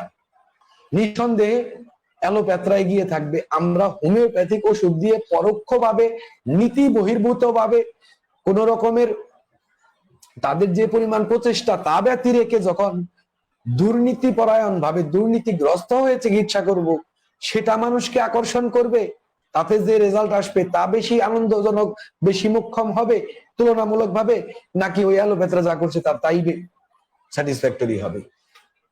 নিঃসন্দেহে হোমিওপ্যাথ দিয়ে যখন আমরা অ্যালোপ্যাথিক ট্রিটমেন্ট করতে যাব, সেই ঘরানার ট্রিটমেন্ট করতে যাব, তখন না পারবো আমরা হোমিওপ্যাথিক চিকিৎসা দিতে, না পারবো অ্যালোপ্যাথিক চিকিৎসা দিতে। হোমিওপ্যাথিক রেজাল্ট আসবে না, অ্যালোপ্যাথিক রেজাল্ট আসবে না। আর এইভাবেই আমেরিকার থেকে একবার হোমিওপ্যাথি বিলুপ্ত প্রায় হয়ে গিয়েছিল, এবং আমরাও এখনো সেই পন্থায় অনুসরণ করি। No wonder that the world is slow to accept homeopathy. এটা বিস্ময়ের নয় যে পৃথিবী হোমিওপ্যাথিকে খুব ধীরে গ্রহণ করছে। when the people see so little convincing proof of its usefulness, যেখানে জনগণ এর কার্যকারিতার খুব সামান্যই আস্থাযোগ্য প্রমাণ পাচ্ছে। সহজ কথা, যে সমস্ত রোগীগণ ক্লাসিক্যাল হোমিওপ্যাথিক ট্রিটমেন্ট নেন, আমি আমার নিজের ব্যক্তিগত অভিজ্ঞতা থেকে বলছি, এবং আমি জানি almost all the classical homeopath আমার সাথে সম্মত হবেন, এখনো সম্মত হবেন। যারা যে সমস্ত রোগীগণ ক্লাসিক্যাল হোমিওপ্যাথিক ট্রিটমেন্ট করেন, তারা তো হোমিওপ্যাথির বিরুদ্ধে জানি না, বাইরে জানি না। আমার যা হয়েছে তাদের পুরো পরিবার, ইভেন এমনও রয়েছে, আমি মাঝে মাঝে বলি যে বংশ সহ একাধিক বংশ আমার রোগী। আস্তে আস্তে সবাই আসে, সবাই ট্রিটমেন্ট নেয়, ভালো হয়, ভালো হয়ে তারা সুস্থ হয়ে যায়। কিন্তু আবার যদি কোনোদিন কোনো সমস্যা হয়, হোমিওপ্যাথিতে ফিরে আসে। যারা ক্লাসিক্যাল হোমিওপ্যাথিক ট্রিটমেন্টটা পেয়েছেন, যারা নিয়েছেন, তারা আরো ভালো ক্লাসিক্যাল আমি ভবিষ্যতে হব। আমিও তো শিখছি।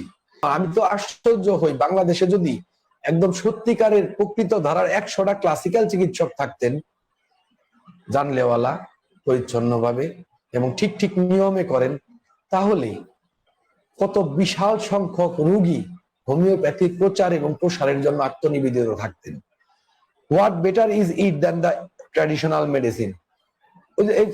হোমিওপ্যাথিক ওষুধ দিয়ে অ্যালোপ্যাথিক চিকিৎসা করার ব্যাপারে বলছেন, তাতে ঠিক হুবহু আমি যে কথাটি একটু আগে বলেছি, বা আমার বইতে যে কথাটি, আমি যখন আমার বইতে এই কথাগুলো লিখি, বই না আর্টিকেল যাই হোক, সেখানে কিন্তু তখন কিন্তু আমি এই আর্টিকেলটা পড়িনি, কিন্তু খুব ভালো লাগে যখন কোনো বিজ্ঞ আমাদের পায়োনিয়ারদের কোনো কারোর মতামত কথার সাথে আমার কথার খুব মেলে, এটা খুব স্যাটিসফ্যাক্টরি।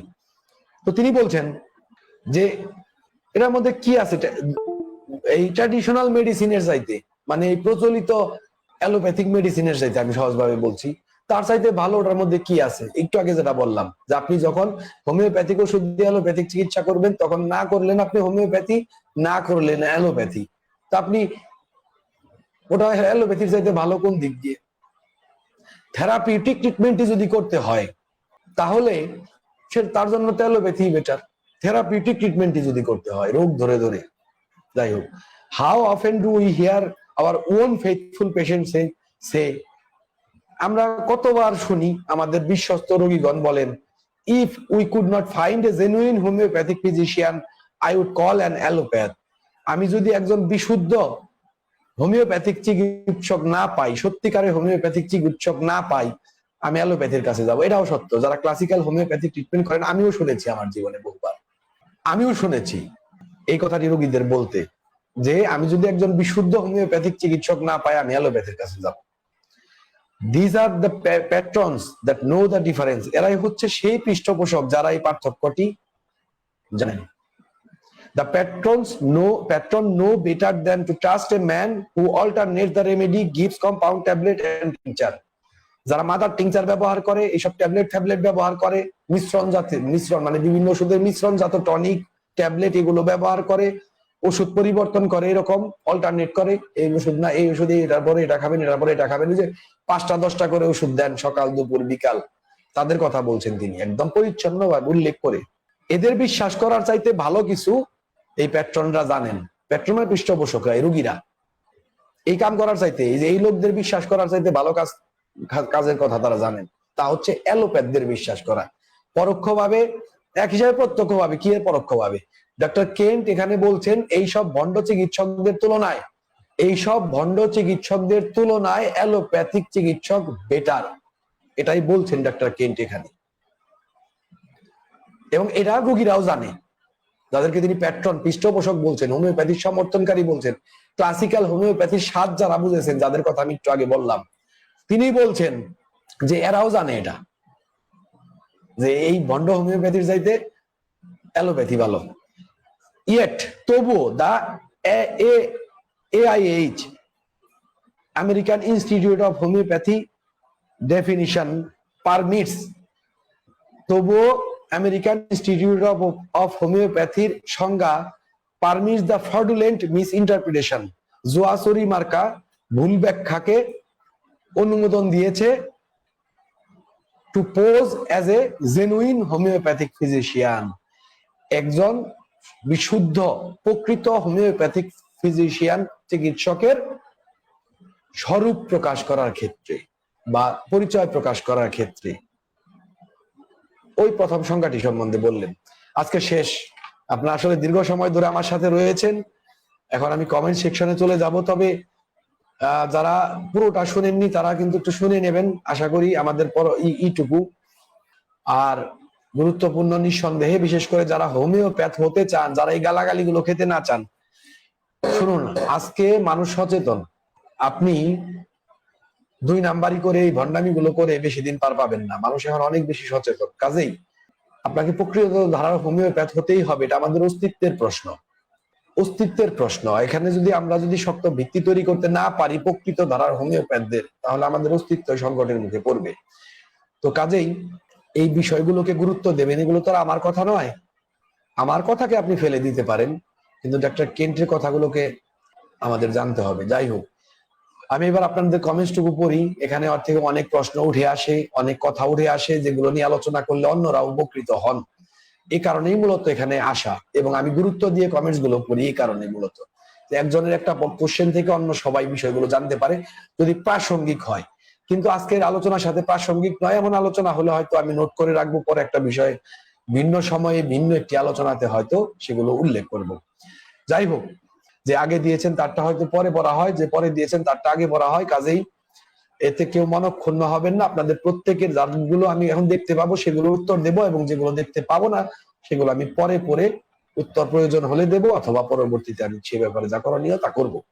এখানে আমি প্রথমেই দেখতে পাচ্ছি মোহাম্মদ সাইফুর রহমান বলছেন, অনেকেই মনে করেন অর্গানন মেডিকা রেপার্টরি সহ পড়লে বায়ত্ত করলেই তো যথেষ্ট, একজন হোমিওপ্যাথের জন্য আর কি লাগে?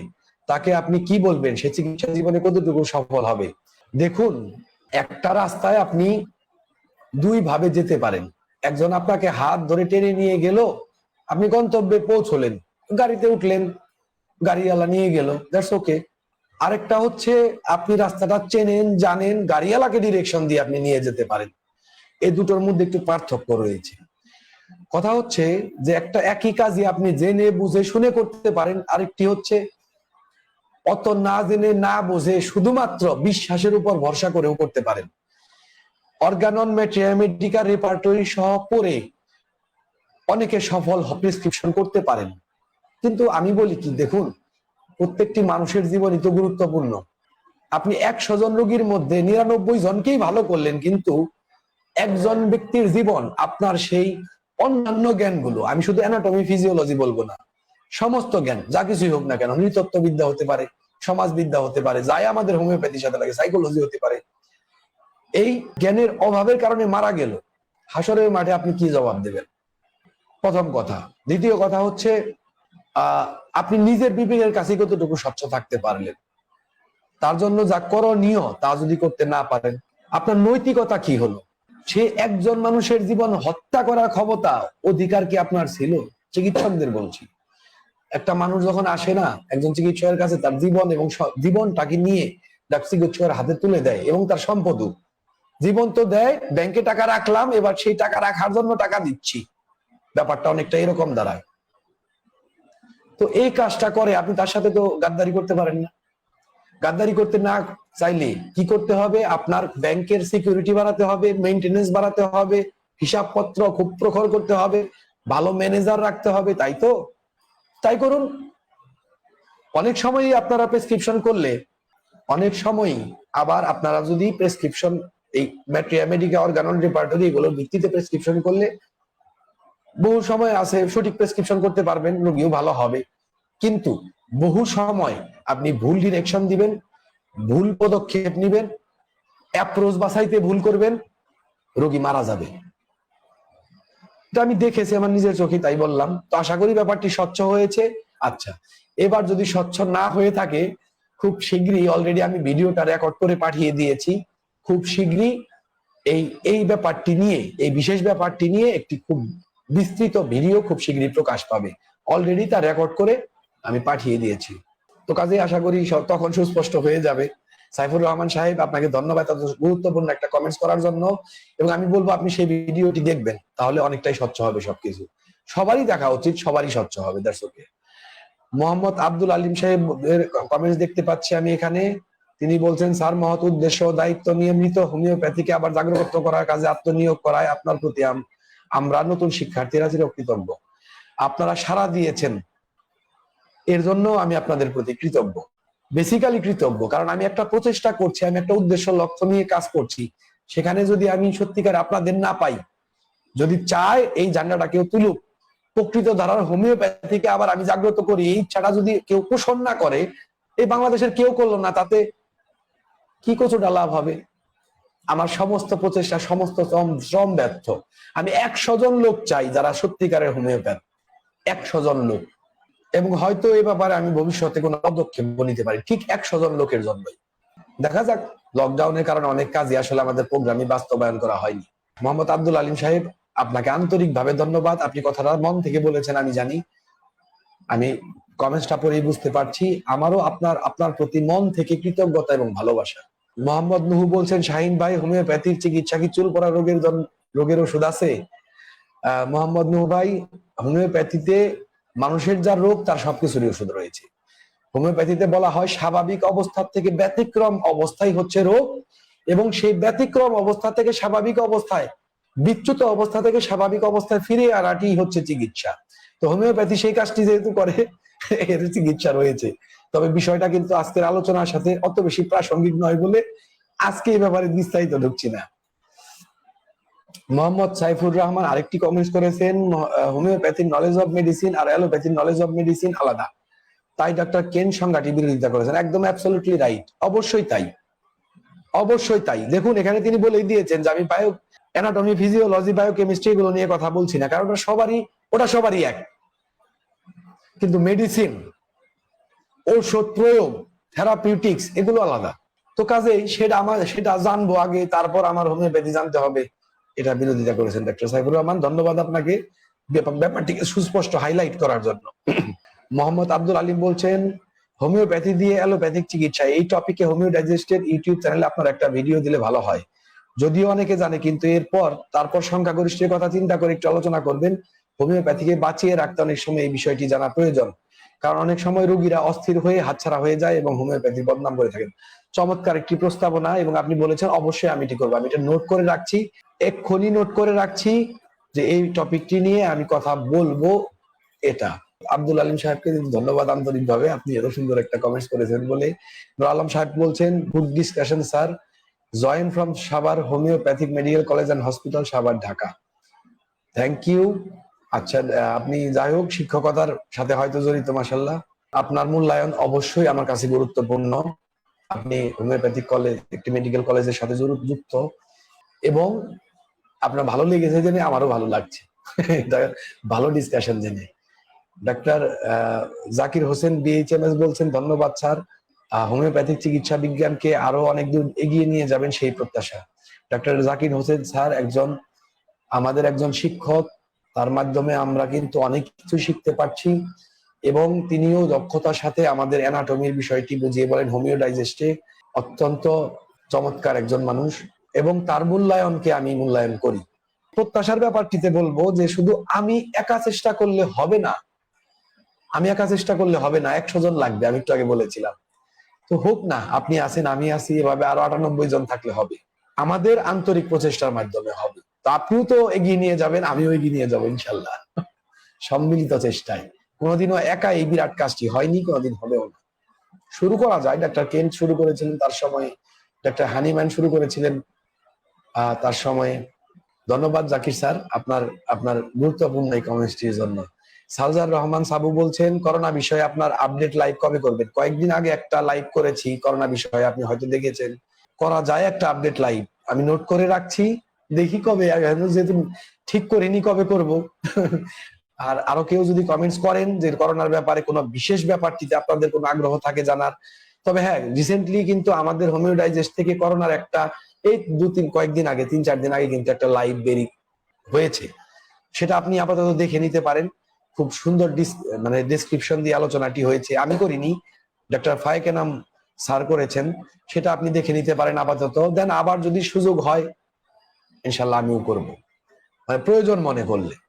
ধন্যবাদ সাবু ভাই আপনার সুন্দর একটা কমেন্টস এর জন্য। আমাদের তো আসলে দরকার, কোন বিষয়টি আপনারা জানতে চান তা আমাদের জানা দরকার। এভাবে সবাই কমেন্টস করলে আমি সেই বিষয়টিতে গুরুত্ব দিতে পারি। আশরাফুল ইসলাম সাহেব বলছেন, শাহিন ভাই অনেক শুভেচ্ছা, অভিনন্দন, শুভকামনা রইল, আপনার প্রতি শুভকামনা রইল আশরাফুল ভাই আমাদের সাথে থাকার জন্য এবং আমাকে অভিনন্দন ও শুভেচ্ছা জানানোর জন্য। আপনারা সাথে আছেন, এটাই তো আসলে আমার শক্তি, তাই না? ধন্যবাদ আশরাফুল ইসলাম সাহেব। সালমা আক্তার মিলি ম্যাডাম বলছেন, স্যার ধন্যবাদ, শুভেচ্ছা নিরন্তর আপনার জন্য, আপনার জন্য শুভেচ্ছা এবং আপনাকে আন্তরিকভাবে ধন্যবাদ জানাচ্ছি ম্যাডাম, সব সময় আমাদের সাথে থাকার জন্য, আমার সাথে থাকার জন্য। খালেদা আফরোজ বলছেন, স্যার আসসালামু আলাইকুম, জন্ম থেকে যদি রক্তর্বুদ নিয়ে জন্ম নেয় সেটা কি হোমিওপ্যাথিতে পুরোপুরি কিওর করা যাবে? অ্যালোপ্যাথি বলছে অপারেশন লাগবে এবং রক্ত যদি বন্ধ করা না যায় তাহলে মারাও যেতে পারে। যদি কোনো টিস্যু অপারেশনের সময় ক্ষতিগ্রস্ত হয় তবে রক্ত বন্ধ নাও হতে পারে। বাচ্চার বয়স 6। স্যার দয়া করে এই ব্যাপারে যদি কথা বলতেন উপকৃত হতাম। এটা তো আসলে আজকে আলোচনার সাথে খুব বেশি প্রাসঙ্গিক নয়, তবুও কয়েকটি কথায় আমি ব্যাপারটি বলে দিচ্ছি। দেখুন, এটাকে বলা হয় হেমাটোমা, রক্তার্বুদকে, মানে রক্ত অর্বুদকে। আমি লিভারের হেমাটোমা একাধিক রোগী আমার কাছে ভালো হয়েছে, কিন্তু তারা জন্মের থেকে এসেছিল নাকি পরবর্তী জীবনে দেখা দিয়েছে তা আমি জানি না। মোস্ট প্রবাবলি পরবর্তী জীবনে তাদের আসা। কাজেই পার্সোনাল এক্সপেরিয়েন্স থেকে আমি বলতে পারবো না যে জন্ম থেকে রক্তর্বুদ যাদের হয়েছে তাদের বেলায় রেসপন্সটি কি রকম হবে। তবে যতটুকু আমার ধারণা যে সঠিক ট্রিটমেন্ট নিলে এটা আরোগ্য হওয়া সম্ভব, আমার কনসেপ্ট যা বলে। অন্তত পক্ষে একটা দ্রুত, আর কোন জায়গায় হয়েছে এটা কিন্তু গুরুত্বপূর্ণ, কোন সিট অফ ডিজিজটি গুরুত্বপূর্ণ এই ক্ষেত্রটিতে। এই রক্তর্বুদ যদি এমন হয় যে খুব ভাইটাল মৌলিক কোনো অঙ্গে হয়েছে এবং তা বেশি সময় দেরি করা যাচ্ছে না, সেখানে সার্জারিতে যেতে আপনি বাধ্য। কিন্তু যদি কিছুদিনও সময় পাওয়া যায় তবে চেষ্টা করুন একজন ভালো হোমিওপ্যাথের সাথে পরামর্শ করে খুব অল্প কয়েকদিন হলেও ওষুধ দিতে। দেখুন, আমার একটা ক্যান্সার কেসের কথা মনে পড়ে, আমার নিজের ক্যান্সার কেস। তাকে টাঙ্গাইলের চিকিৎসকরা বলে দিলেন যে 7 দিনের মধ্যে অপারেশন না করলে, ব্রেস্ট ক্যান্সারের রোগী, 7 দিনের মধ্যে অপারেশন না করলে এই রোগীর সারা শরীরে ছড়িয়ে পড়বে এবং রোগী মারা যাবে, বাজে অবস্থা হয়ে দাঁড়াবে।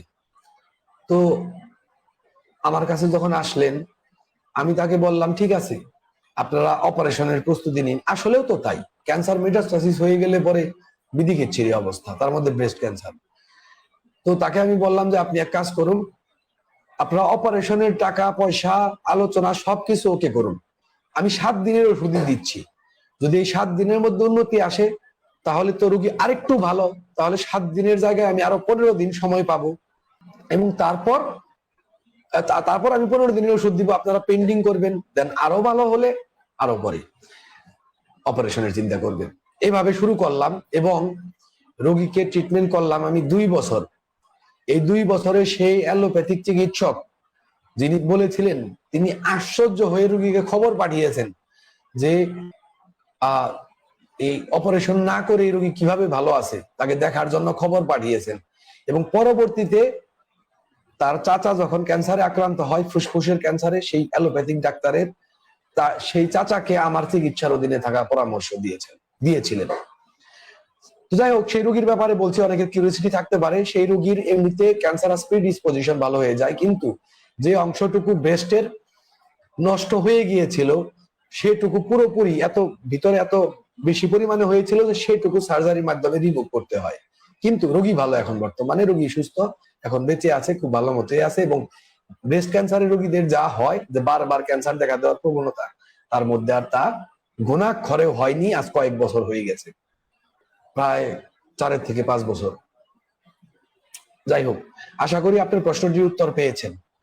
এটা বলতে গিয়ে আরো অনেক ডালপালাও বলে ফেললাম। খাদিজা আফরোজ সাহেব, ম্যাডাম, আপনাকে ধন্যবাদ আমাদের সাথে দেখার জন্য এবং এত সুন্দর কমেন্টস করার জন্য। সাইফুর রহমান সাহেব বলেছেন, আপনি তো আপনার বইয়ের সব পাঠ্যক্রম অধ্যায়ে ডক্টর কাঞ্জিলালের দেয়া নিয়ম অনুযায়ী ম্যাট্রিয়া মেডিকা ও অর্গাননের পড়াগুলো পাঠ করার নিয়ম বলে দিয়েছেন। সঠিক দৃষ্টিভঙ্গির একজন হোমিওপ্যাথ হওয়া যার লক্ষ্য, তার জন্য কি ম্যাট্রিয়া মেডিকা অর্গানন পাঠের পর অন্যান্য বিষয়গুলো পড়লে ভালো হবে, নাকি শুধু অর্গানন আত্মস্থের পরই চিকিৎসা বিজ্ঞান সংশ্লিষ্ট অন্যান্য বিষয় একসাথে পড়া আরম্ভ করা যেতে পারে? ম্যাট্রিয়া মেডিকা পরে, ম্যাট্রিয়া মেডিকা যথেষ্ট পরে, সবার আগে অর্গানন। শুনুন, আমাকে যদি বলা হয় যে আপনি একটা প্রস্তাব ঠিক করুন যে হোমিওপ্যাথিতে কারা পড়তে পারবে, আমি নিয়ম করে দিতাম যে হোমিওপ্যাথিক কলেজে অ্যাডমিশন নিতে গেলে তার আগে 1 মাস শুধু অর্গানন নিজের পড়তে হবে। অর্গাননে এমন কোন, আমরা জার্মানির বাংলা অনুবাদটা দেখি এবং কঠিন ভাবে পড়ি বলে এখানকার কথাগুলো কঠিন মনে হয়, কিন্তু বেসিক্যালি এটা বলতে গেলে অনেক কথা। আমি আমার জীবনে আমি হচ্ছি টেক্সটাইল ইঞ্জিনিয়ার ছিলাম, ফার্স্ট ক্লাস টেক্সটাইল ইঞ্জিনিয়ার। আমি হোমিওপ্যাথিতে আসলাম কিভাবে? আমি এসেছি, আমার বইয়ের মধ্যে পাবেন আপনারা, অর্গানন পড়ে, স্রেফ অর্গাননটা পড়ে। আমাকে কারো শিক্ষা দিতে হয়নি, অর্গানন এসে বুঝিয়ে দিতে হয়নি। আমি অর্গানন পড়লাম, বিস্মিত হলাম, আমি দেখলাম সমস্ত মানুষ ভুল করছে, আমি মেডিকেলে পড়াশোনা শুরু করলাম পার্সোনালি। দেন একটা সময় আমি হোমিওপ্যাথিক কলেজে ভর্তি হলাম। এখন কথা হচ্ছে, অর্গাননে এমন কোনো কথা নেই যে একজন মানুষ তা পড়ে বুঝতে পারবে না। আর যে ব্যক্তি ওইটুকু শিক্ষা অর্গানন পড়ে বোঝার মতো জ্ঞান জাননি, তার হোমিওপ্যাথ হতে আসার কোনো প্রয়োজন নেই। আপনি হোমিওপ্যাথেরও 12টা বাজাবেন, আপনার নিজেরও 12টা বাজাবেন। কাজেই আমি হলে নিয়ম করে দিতাম যে আগে 1 মাস অর্গানন পড়বে, পরে তার উপর একটা ইন্টারভিউ হবে, সেখানে স্বচ্ছভাবে সৎভাবেই যাচাই করা হবে বা জিজ্ঞাসা করা হবে যে অর্গাননটা তার কাছে কেমন লেগেছে, প্রথম কথা। দ্বিতীয় কথা, কতটুকু গভীরতা নিয়ে সে বুঝতে পেরেছে, তারপর সে হোমিওপ্যাথিতে ভর্তি হবে। কাজেই বুঝতে পারছেন অর্গাননটা কত আগে আমি প্রায়োরিটি দেই। আমাদের কলেজগুলোতে তো 3 বছর পর্যন্ত অর্গাননই পড়ানো হয়, তার আগে অ্যানাটমি ফিজিওলজি পড়ে শেষ। এবার যখন দুটো সম্মেলন করতে হবে, তার কোনো নামগন্ধ নেই, নিশানাও নেই, সেটা কে শিখাবে? তো যাই হোক, সেগুলো অন্য কথা। সব জ্ঞানই অর্জন করতে হবে, তবে সবার আগে অর্গানন, এরপর তার সাথে সমন্বিত ভাবে একটা অ্যানাটমি একটা কিছু পড়লেন, সেটা আমাদের অর্গাননে কিভাবে সাপোর্ট করে, কতটুকু বিধিযোগ্য ব্যবহারযোগ্য, কিভাবে আমরা তার ব্যবহার করবো তা নিয়ে চিন্তা করতে হবে। এবং ম্যাট্রিয়া মেডিকা পড়ার সময় তার এই অর্গাননের জ্ঞান, এই বাইরের জ্ঞানগুলোর সবটুকু সমন্বয় করে ভাবতে হবে। আর ভাই, এটা তো আসলে অনেক বিস্তৃত ব্যাপার, একটা শিক্ষা ব্যবস্থার মধ্যে পুরো প্যাটার্নটি নেই। আমি এইটুকু বলে আপনাকে কি বোঝাবো? তবে তারপরেও জিজ্ঞাসা করেছেন, আমি বললাম পুরো প্যাটার্নটি নেই, এটা শিক্ষা ব্যবস্থা এই স্টাইলটি নেই। ওই যে স্যার ওই দিন রুহুল আমিন স্যার বললেন 85 সালের সিলেবাসে এখনো চলছে। যাই হোক, আশা করি কিছুটা উত্তর হলেও পেলেন আপনি। ধন্যবাদ আপনাকে এই বিষয়টি তুলে ধরার জন্য। ডক্টর মোহাম্মদ আব্দুল কাশেম বলছেন, ধন্যবাদ, আপনার আলোচনা সমসাময়িক। আপনাকেও ধন্যবাদ, আপনার মূল্যায়ন আমার কাছে অবশ্যই গুরুত্বপূর্ণ। আপনি একজন চিকিৎসক এবং আপনিও আমাদের কমিউনিটির অন্তর্ভুক্ত, এই কাজের দায়িত্বপ্রাপ্ত, কাজে আপনার মন্তব্য আমাকে অবশ্যই শক্তি যোগাবে। ধন্যবাদ আপনাকে। ডক্টর মোহাম্মদ নাজমুল হোসেন বলছেন, শুভকামনা রইল আপনার প্রতিও শুভকামনা। ডক্টর নাজমুল হোসেন সাহেব, নাজমুল হোসেন স্যার, আপনি তো আমাদের সাথেই কাজ করছেন এবং মানুষকে খুব সুন্দরভাবে রেপার্টরি উপস্থাপন করছেন, শেখাচ্ছেন, আপনাকেও আন্তরিক ধন্যবাদ।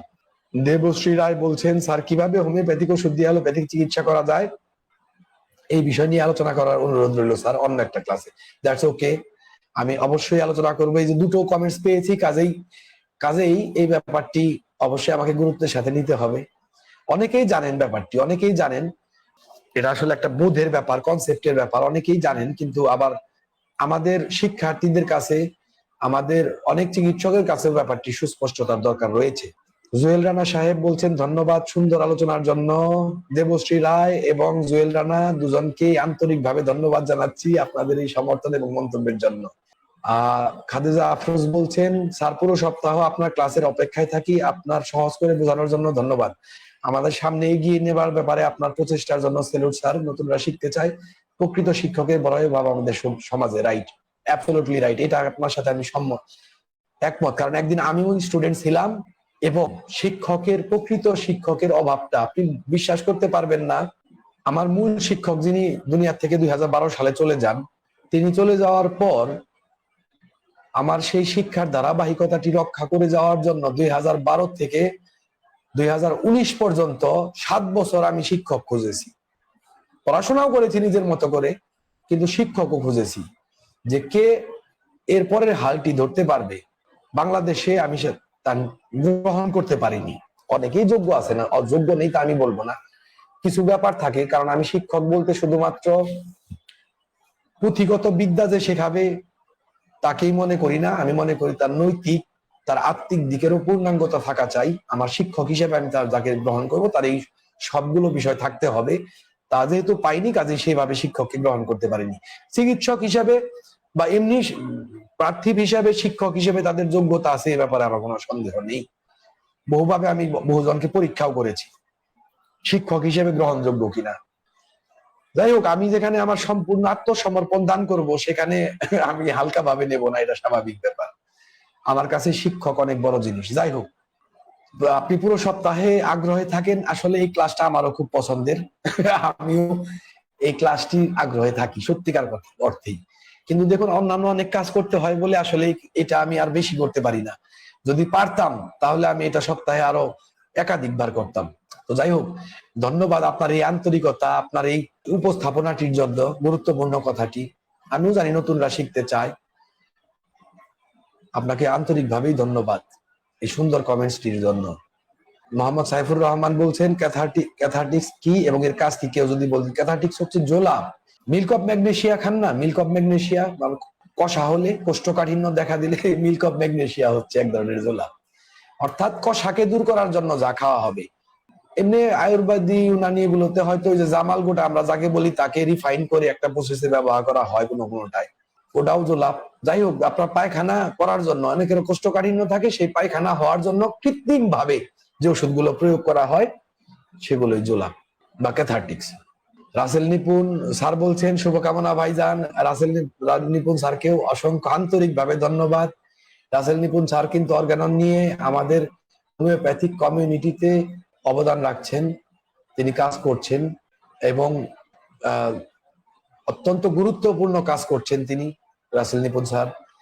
আমি তাকে ধন্যবাদ জানাই তার সেই কাজের জন্য এবং রাসেল নিপুণ স্যারকে আমাদের এই সাথে থাকার জন্য, এই কমিউনিটির জন্য আন্তরিকভাবে ধন্যবাদ জ্ঞাপন করছি।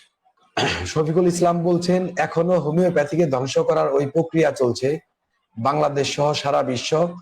যেমন জ্বরের 1 নং, কাশির 1 নং, 2 নং, জ্বরের কাশির জন্য 2 নং। একদম সত্য কথা স্যার, শফিকুল ইসলাম স্যার একদম সত্য কথা বলছেন। আমরা এগুলো দেখছি। একটা কেন্টের সময় যে সিচুয়েশনটি আমরা দেখেছিলাম, আমরা এখন সেই সিচুয়েশনটি দেখছি, সেই সিচুয়েশনটি দেখতে পাচ্ছি। আপনার কথা একদম সত্য এবং এটাই ধ্বংসের প্রক্রিয়া। Absolutely right. আমেরিকাতে এভাবেই ধ্বংস হয়েছিল, আমাদের দেশেও এভাবেই ধ্বংস হবে। আমরা অস্তিত্বের সংকটে পড়বো যদি এগুলো চলতে থাকে। মানুষ হোমিওপ্যাথি চোখে দেখবে না। এবং যদি এই হয় জ্বরের জন্য 1 নং, কাশির জন্য 1 নং, তাহলে আমাদের হোমিওপ্যাথিক ওষুধ জ্বরের জন্য 1 নং, কাশির জন্য 2 নং ওষুধে যে কাজ করবে, তার সাথে অ্যালোপ্যাথিক জ্বরের জন্য 1 নং, জ্বরের জন্য 1 নং ওষুধ, কাশির জন্য 2 নং ওষুধ তার সাথে ভালো কাজ করবে নিঃসন্দেহে। মোসাম্মদ জাফরিন সুলতানা বলছেন আসসালামু আলাইকুম স্যার। ওয়ালাইকুম সালাম। মোহাম্মদ সাইফুর রহমান বলছেন if we look over the country and take note of the men who sail under this flag and we ascertain their methods, it will be found that many of them scarcely differs from the allopath in the use of drug and methods. That's okay. আমি এটাই লাইনটা আরেকবার বুঝিয়ে দিচ্ছি। আমরা যদি দেশ জুড়ে তাকাই, সর্বত্র যারা রয়েছেন যদি তাকাই, এবং যারা এই পতাকা তলে যুক্ত হয়েছেন, কোন পতাকা তলে? আগের লাইনটা থেকে বুঝতে হবে কোন পতাকা তলে। যারা ক্যাথারটিক্স ব্যবহার করেন, কোর ব্যবহার করেন, অ্যালোপ্যাথিক ওষুধ ব্যবহার করেন, কম্বিনেশন ট্যাবলেট ব্যবহার করেন, এগুলোকে যারা মনে করেন চিকিৎসাবিদ্যার জ্ঞান, অজ্ঞতা মনে করেন না, এগুলোকে জ্ঞান মনে করেন এবং হোমিওপ্যাথিকে সেই জ্ঞানের সাথে যুক্ত হতে হবে, যুক্ত করতে হবে, সেগুলোকে মিশিয়ে একটা ট্রিটমেন্ট সিস্টেম বের করতে হবে। এই ধারণা যারা করেন, দেশ জুড়ে থাকা সেই মানুষ যারা এই পতাকা তলে সমবেত হয়েছে, and we ascertain their method, এবং আমরা তাদের কাজের ধরনটা যদি নিশ্চিত করি যে তারা কিভাবে কাজ করেন, কিভাবে তারা কোন প্রক্রিয়ায় তারা চিকিৎসা করেন, তা যদি আমরা নিশ্চিত করি, it will be found that দেখা যাবে যে many of them scarcely differ from the allopath in the use of drug and method. তারা যেভাবে ওষুধ প্রয়োগ করে এবং যে পদ্ধতিগুলো ব্যবহার করে তা একজন অ্যালোপ্যাথের থেকে সামান্যই, তাদের বহুজনের একজন অ্যালোপ্যাথের থেকে সামান্যই পার্থক্য রয়েছে। বা আরেকভাবে অনুবাদ করা যায় ব্যাপারটিকে যে আসলে কোনো পার্থক্য নেই। স্কার্সলি মানে দুটোই বোঝায়, আসলে নেই এবং সামান্যই। বেশিরভাগ মানুষ ব্যবহার করে সামান্যই, কারণ এইভাবে বলেছি, এটাকে আরেকভাবে বলা যায় তাদের মধ্যে তেমন কোনো পার্থক্য আসলে নেই। কার সাথে? যাদেরকে দেখা যাবে যে ম্যানি অফ দেম, তাদের অনেকে, মানে যারা এই পতাকা তলে সমবেত হয়েছে, এই ক্যাথারটিক্স ব্যবহার করা, এই মানে সহজ কথা অ্যালোপ্যাথিক পদ্ধতিতে কিংবা অ্যালোপ্যাথিক ওষুধ ব্যবহার করা চিকিৎসকরা যারা, তাদের বহুজনকেই এই অ্যালোপ্যাথরা যেভাবে ওষুধ এবং যে প্রক্রিয়া চিকিৎসা করেন তার থেকে ভিন্ন কিছু পাওয়া যাবে না, বা খুব সামান্যই ভিন্নতা পাওয়া যাবে। এই হচ্ছে ডক্টর মোহাম্মদ সাইফুর রহমান, এই হচ্ছে মোদ্দা কথাটি। একদম সরল ভাবে বললে, সারা দেশ জুড়ে যে চিকিৎসকরা রয়েছে যারা এই ধরনের দুর্নীতিপরায়ণ চিকিৎসা করেন, তারা যে পদ্ধতিতে চিকিৎসা করেন তার দিকে যদি আমরা তাকাই, তবে দেখবো যে অ্যালোপ্যাথদের দেওয়া চিকিৎসা করার পদ্ধতি এবং ওষুধগুলোর সাথে এদের চিকিৎসা করার পদ্ধতি এবং ওষুধের তেমন কোনো পার্থক্য নেই, সহজ সরল ভাবে যদি বলি। তো আশা করি আপনার এই ব্যাপারটি স্বচ্ছ হয়েছে। যদি তাও স্বচ্ছ না হয়, আপনি আবার জানান আমাকে, আমি আবার আপনাকে বলার চেষ্টা করব। ধন্যবাদ মোহাম্মদ সাইফুর রহমান, সক্রিয়ভাবে আমাদের সাথে থাকার জন্য। ফিরোজ আলম বলছেন, আসসালামু আলাইকুম। ওয়ালাইকুম সালাম। সুন্দর আলোচনার জন্য ধন্যবাদ, এবং আপনাকে সাথে থাকার জন্য ধন্যবাদ আন্তরিকভাবে। আপনার সাথে না থাকলে তো এই সুন্দর আলোচনা কোনো মূল্যই থাকতো না। মোহাম্মদ আব্দুল আলিম বলছেন, হোমিও ডাইজেস্টের হাত ধরে পুনরায় এক তরুণ হোমিওপ্যাথের ঝান্ডা উদ্দিত করবে ইনশাআল্লাহ, সেই প্রত্যাশায় আমিও তাই আশা করি। আমি তো আগেই বলেছি, আসলে আমাদের বহু কার্যক্রম আমরা করতে পারিনি। আমাদের একদম পরিকল্পনা ছিল যে একদম পিওর বিশুদ্ধ ধারার হোমিওপ্যাথ, প্রকৃত ধারার হোমিওপ্যাথ সৃষ্টি করবো সারা দেশ জুড়ে। যাই হোক, আবার যদি আল্লাহ সুযোগ দান করেন তাহলে ইনশাল্লাহ হবে ভবিষ্যতে। আপনাদের সাথে থাকতে হবে, এগিয়ে আসতে হবে। ধন্যবাদ মোহাম্মদ আব্দুল আলিম, আপনার এই আন্তরিক প্রার্থনাটির জন্য, আমাদের প্রতি শুভেচ্ছা শুভাকাঙ্ক্ষার জন্য। শফিকুল ইসলাম বলছেন, স্যার আপনারা অতুলনীয় আকাঙ্ক্ষার জন্য ধন্যবাদ। হ্যাঁ, আমারও আকাঙ্ক্ষা, আব্দুল আলিম সাহেবেরও আকাঙ্ক্ষা, আমাদের দুজনের আকাঙ্ক্ষার জন্যই আপনার ধন্যবাদকে আমি গ্রহণ করছি।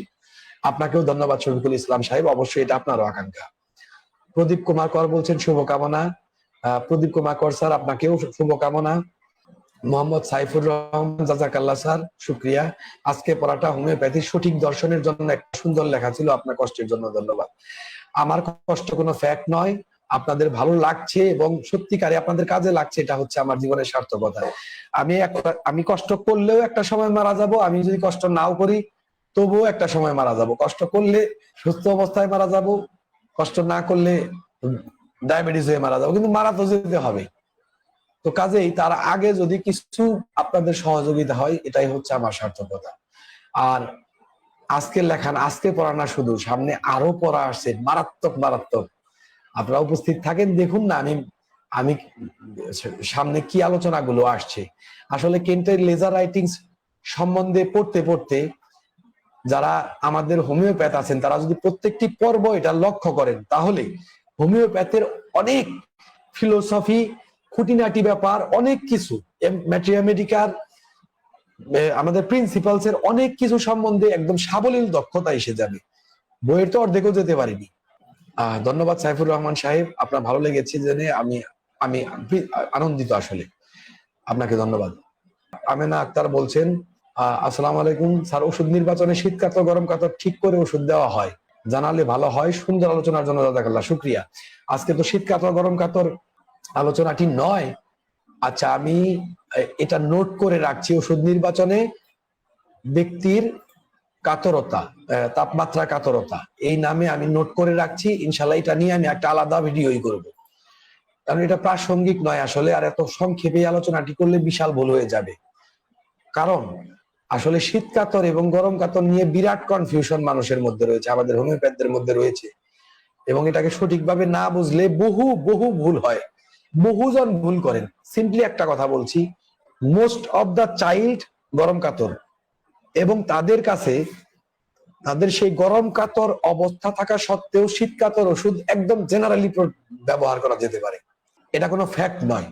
বাচ্চাদের ক্ষেত্রে কাতরতা কোনো ফ্যাক্ট নয় মোস্ট অফ দা টাইম।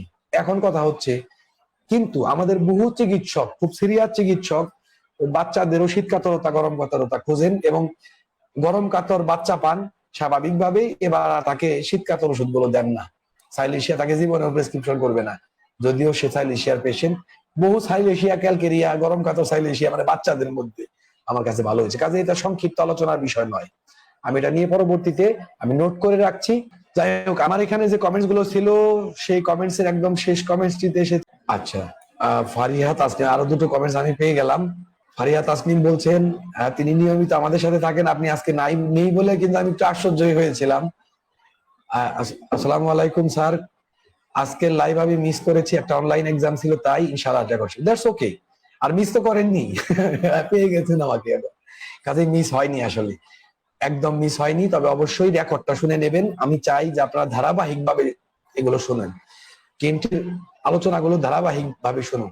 এই আপনাদের সাথে যে আলোচনাটি করছি, এই কথাগুলো আরেকজনের সাথে একটু পরে বলতে গেলেই এই কথাগুলো বলতে পারবো না, অন্য কিছু কথা আসবে, কিন্তু এই কথাগুলো হবে। কারণ আমি এখানে স্ক্রিপ্ট করে, স্ক্রিপ্টেড আলোচনা এগুলো নয়, এগুলো স্বতঃস্ফূর্ত আলোচনা। তো কাজেই যেগুলো রেকর্ড হয়েছে সেগুলো আর কোনোদিন আমিও বলতে পারবো না আপনাকে। তো কাজেই এই রেকর্ডের কথাগুলো শুনে নেবেন, তাহলেই হবে। ইনশাল্লাহ এরপর থেকে আবার আপনাকে পাবো যখন ব্যস্ত থাকবেন না। মানুষ তো বিজি থাকতেই পারে, আমাদের একটা মিস হতেই পারে। এই কারণে ইউটিউবে দেওয়া, এই কারণে আবার পুনরায় চালানো। আপনাকে আন্তরিকভাবেই ধন্যবাদ ফারিয়া তাসনিম, অবশেষে আমাদের সাথে যোগ দেওয়ার জন্য এবং এই সুন্দর একটা কমেন্টস এর জন্য। হাবিবুর রহমান বলছেন, স্যার প্রকৃত হোমিওপ্যাথ হতে হলে যা যা করণীয় তা যদি আমাদের সকলকে নিয়ে পরামর্শ দিলে আমরা উপকৃত হতাম। দেখুন, এ নিয়ে একটা বই তো আমি লিখেছি, হোমিওপ্যাথিক শিক্ষা সংকট, নতুন চিকিৎসক ও শিক্ষার্থীদের উত্তরণের পথ। এই বইটি হচ্ছে ঠিক এক্স্যাক্টলি আপনি যে ব্যাপারটি বলেছেন তা নিয়ে লেখা। প্রকৃত হোমিওপ্যাথ হতে হলে যা যা করণীয়। আপনি আপনার যদি বইটি এখনো হাতে না পেয়ে থাকেন, অনুগ্রহ করে এখানেই কমেন্টস করুন। আমাদের হোমিও ডাইজেস্টের মনিটরিং সেল হোমিও বুকস বা সারিয়া গ্রাফকে বলে আপনাকে বই পাঠানোর বন্দোবস্ত করবে।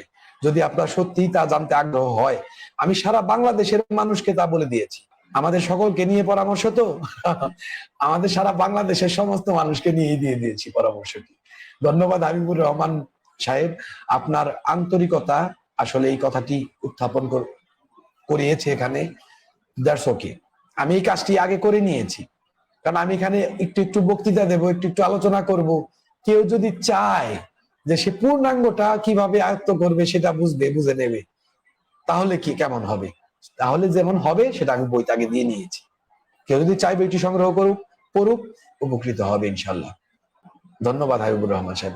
রনি সাহেব এসেছেন, হ্যাঁ আপনাকেও মিস করছিলাম, আপনিও থাকেন। রনি স্পেশাল, অবশ্যই আপনি স্পেশাল। আসসালামু আলাইকুম স্যার। ওয়ালাইকুম সালাম। আমাদের সাথে থাকার জন্য আন্তরিকভাবেই ধন্যবাদ। ফারিহা তাসনিম, আপনার প্রকাশিত বইগুলো আমি নিয়েছি এবং পড়ছি, আলহামদুলিল্লাহ খুবই উপকৃত হওয়ার মতো বই। প্রত্যেকেরই এই বইগুলো সংগ্রহে রাখা উচিত। That's okay. ফাটাফাটি একটা রিভিউ পেয়ে গেলাম, মাশাআল্লাহ। ফারিহা তাসনিম, ফাইন। তারপরেও কোনো কিছু খারাপ লাগলেও বলবেন, জানাবেন আমাকে।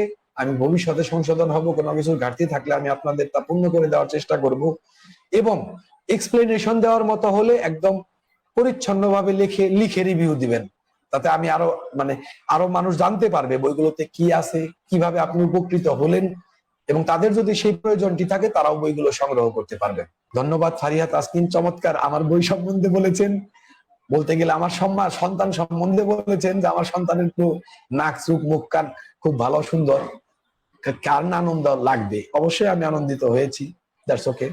আরেকটা কথা লিখেছেন, আপনার লেখা আরো বই চাই স্যার। আমার আরো 5-7টা বই লেখাই আছে, অলরেডি প্রকাশকের কাছে দেওয়া আছে।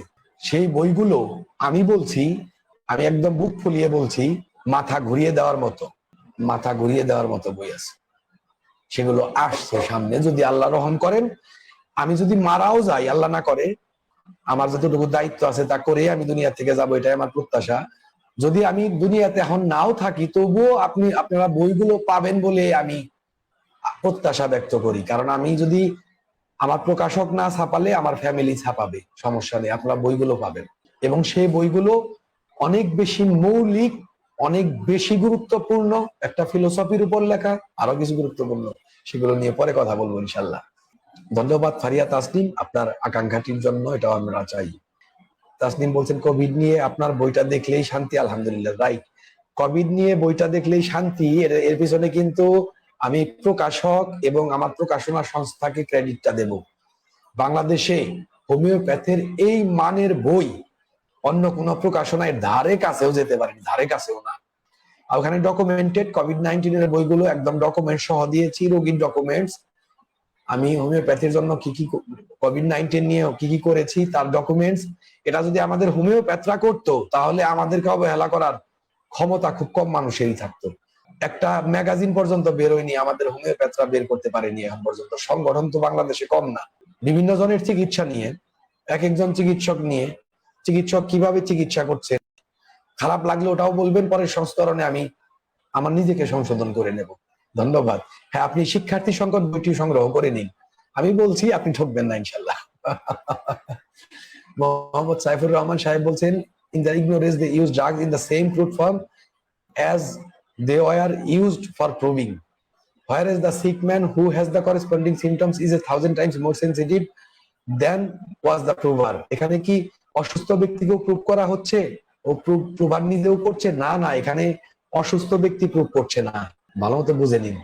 ওষুধ দিয়ে প্রুভও হচ্ছে না, হতে পারে প্রুভিং সিমটম তার মধ্যে আসতে পারে, যেহেতু অনেক বেশি সেন্সিটিভ, কিন্তু এখানে যে প্রসঙ্গটি তুলে ধরা হচ্ছে তা হচ্ছে, তিনি বলতে চাচ্ছেন ডাক্তার কেন্ট, যে একটা অনেক সময় হয় কি, বেরিকের মেট্রিয়ামেডিকাতে যদি যান, তাহলে খুলবেন, দেখবেন যে ওখানে ডোজিং সিস্টেম দেওয়া আছে, 6 drops for each morning and evening, এভাবে দেওয়া আছে।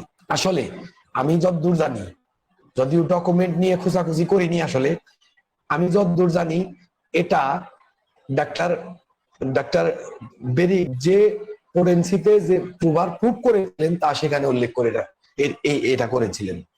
এখন কথা হচ্ছে অনেকে এটাই ব্যবহার করেন, এবং ডাক্তার ক্লার্কের যে দ্য প্রেসক্রাইবার্স বইটি আছে, সেখানেও আপনারা এই ধরনের প্রেসক্রিপশন দেখতে পাবেন। এগুলো কি, প্রুভারের সময় আপনি 2x দিয়েছেন, এবার রোগীকেও 2x দিচ্ছেন সাপোজ। ডক্টর কেন্ট বলছেন এটা অজ্ঞতা ওষুধ প্রয়োগের ক্ষেত্রে, কারণ আপনি যখন প্রুভারকে 2x দিলেন, তার যে সেন্সিটিভিটি ছিল ওষুধের প্রতি, তার চাইতে বহু গুণ বেশি সেন্সিটিভিটি ওই রোগীর। কাজে আপনি ওষুধটা দিলে না, রোগী অনেক বেশি বৃদ্ধি পাবে, অ্যাগ্রাভেশন দেখা দেবে সিরিয়াস ভাবে। উদাহরণ দিচ্ছি, ডক্টর হ্যানিম্যান যখন একটা ম্যালেরিয়ার রোগীকে, বুঝে নিন আগে ব্যাপারটি, ডাক্তার হ্যানিম্যানকে সিনকোনাবার্কের প্রুভিং করার জন্য বেশ বৃহৎ মাত্রায় ওষুধটি খেতে হলো, বুঝে নিন। এবার তিনি যখন সেই মাত্রাটি ম্যালেরিয়ার রোগীকে দিলেন, সিরিয়াস অ্যাগ্রাভেশন হলো, প্রথমে ভয়ানক অ্যাগ্রাভেশন। আপনারা হয়তো জানেন না, এই হোমিওপ্যাথি শুরুর আগেও সদৃশ বিধান নিয়ে সিমিলার ওষুধ প্রয়োগ করার ব্যাপারে রোগীর, এটা নিয়ে গবেষণা বা চর্চা কিন্তু আগেও হয়েছে, হানিম্যানের আগে। কিন্তু তারা যখনই ওষুধটা প্রয়োগ করতো না, ওই স্থূল ওষুধ প্রয়োগ করতো, ক্রুড ড্রাগস, সিরিয়াস ভাবে অ্যাগ্রাভেট করতো রোগী। সেটা হয়তো একজন সুস্থ মানুষ নিলে কিছু হতো না, কিন্তু রোগী গ্রহণ করা মাত্রই সিরিয়াস ভাবে। আমাকে বহুদিন আগে একজন ব্যক্তি, নাম সহ মনে আছে, বলবো না, একজন বিরাট অ্যালোপ্যাথ, আমাদের পিজি হাসপাতালের একজন বিরাট অ্যালোপ্যাথ, এবং বিরাট দাঙ্গা হাঙ্গামা হয়েছিল, বিরাট ফেসবুকে বিরাট লড়াই শুরু হয়েছিল তার সাথে। তিনি খুব অহংকার করে দাবি করলেন এই অ্যালোপ্যাথটি, আমার বাপ দাদা 14 গোষ্ঠী হোমিওপ্যাথ সম্বন্ধে খুব জানেন, আমার বাসায়ও হোমিওপ্যাথির বই গাদা, আমি এগুলা সব পড়েছি, আমি সব জানি, আমি ব্রায়োনি 1 গ্রাম খেয়েছি, আমার কিছুই হয়নি। বুঝুন পরিস্থিতি। কিচ্ছু বুঝেননি তিনি হোমিওপ্যাথি সম্বন্ধে। তার বাপ দাদা 14 গোষ্ঠী যদি হোমিওপ্যাথিতে ডুবেও থাকে, শুনি হোমিওপ্যাথির কচুটাও বুঝতে পারেননি। তিনি অহংকার করতে গিয়েছেন সেখানে, তার জ্ঞান ওই অ্যালোপ্যাথির মধ্যেই রাখুন। যে কথাটি আমি বলছিলাম, রোগীর যদি সংবেদনশীলতা না থাকে, সেখানে গাদা গাদা ওষুধ খেলেও তেমন কোনো পরিবর্তন আসবে না। ওই অনেক ওষুধ খেতে হয় প্রুভিং করার জন্য। কিন্তু রোগীর যদি সংবেদনশীলতা থাকে, তাহলে সামান্যতম ওষুধও বিরাট অ্যাগ্রাভেশন করতে পারে। তো এই রোগীগণ 1000 গুণ বেশি সংবেদনশীল, কারণ তাদের মধ্যে মায়াজম তাদের আষ্টে পৃষ্ঠে বেঁধে তাদের পুরো জৈব সত্তাকে সংবেদনশীল করে রেখেছে ওই ওষুধটির প্রতি, ওই লক্ষণগুলো দিয়ে, ওই লক্ষণগুলো মাধ্যমে তা প্রকাশ করছে। এবার যদি সেই ক্রুড ফর্মে ওই রোগীকে দেওয়া হয়, হ্যাঁ, সিঙ্গোনা বার্ক ম্যালেরিয়া রোগীকে দেওয়া হয়, তবে তো অ্যাগ্রাভেট করবেই। এই কথাটি ডাক্তার কেন্ট এখানে বলছেন। আশা করি এতক্ষণে সুস্পষ্ট হয়েছে। ওই ব্রায়োনিয়া 1 গ্রাম একজন সুস্থ মানুষ খেলে কিছুই হয়তো হবে না, কারণ তার সাথে এই ওষুধের কোনো সম্পর্ক নেই। দেখুন, তা যদি আমরা যদি মনে করি, এগুলো তো ভুল ধারণা। দেখুন, শক্তিকৃত একটা অবস্থা, তাই তো? শক্তিকৃত অবস্থা, সংবেদনশীলতা না থাকলে এই শক্তিকৃত অবস্থার প্রতি মানুষের কোনো ধরনের রেসপন্স হয় না। আমরা অবিরত বিভিন্ন ধরনের শক্তিকৃত অবস্থার মধ্যে দিয়ে যাচ্ছি। বিভিন্ন ইলেকট্রোম্যাগনেটিক ফিল্ড, বিভিন্ন এক্স-রে, বিভিন্ন ধরনের রে, বিটা রে, গামা রে, বিভিন্ন ধরনের রে আমাদের মধ্য থেকে নির্গত হচ্ছে, আমাদের মধ্য দিয়ে বয়ে যাচ্ছে, কত কিছুই তো হচ্ছে। কত ধরনের শক্তির মধ্য দিয়ে আমরা যাচ্ছি, আমাদের মধ্য দিয়ে শক্তি যাচ্ছে। কিন্তু কিছু কি হয়েছে? হয় না। তারা কি এখন এক্স রে কে অস্বীকার করবে?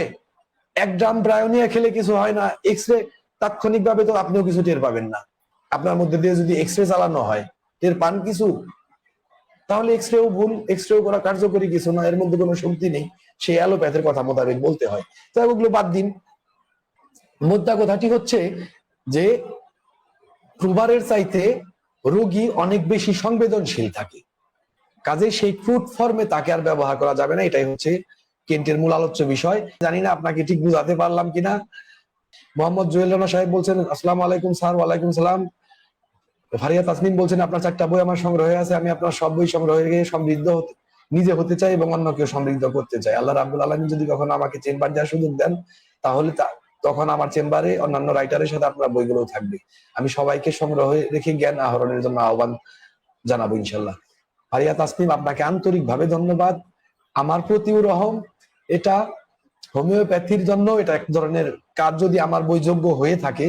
অনেক অনেক বড় কথাই আপনি বলেছেন, অনেক সম্মান করে আর কি, অনেক শ্রদ্ধা করে আপনাকেও আমি সম্মান করছি, শ্রদ্ধা করছি এবং আপনার প্রতি শুভেচ্ছা ও ভালোবাসা। আল্লাহ আপনাকে অবশ্যই ভালো একজন চিকিৎসক করুক। আপনার যে আগ্রহ, আমার বইয়ের প্রতি যাদের আগ্রহ, আমার জন্য নয়, সেই বইয়ের বিষয়বস্তুর জন্য আমি বলতে চাই, সে আসলে ভালো চিকিৎসকই হতে চায় এবং ভালো চিকিৎসক ইনশাল্লাহ হবে। ধন্যবাদ ফারিয়া তাসনিম। ডক্টর ইয়াকুব স্যার আমাদের সাথে দেখতে পাচ্ছি, তিনি বলছেন অভিনন্দন। ডক্টর ইয়াকুব স্যার, আপনাকে দেখে আমিও অত্যন্ত আনন্দিত এবং আপনাকেও ধন্যবাদ এবং ভালোবাসা।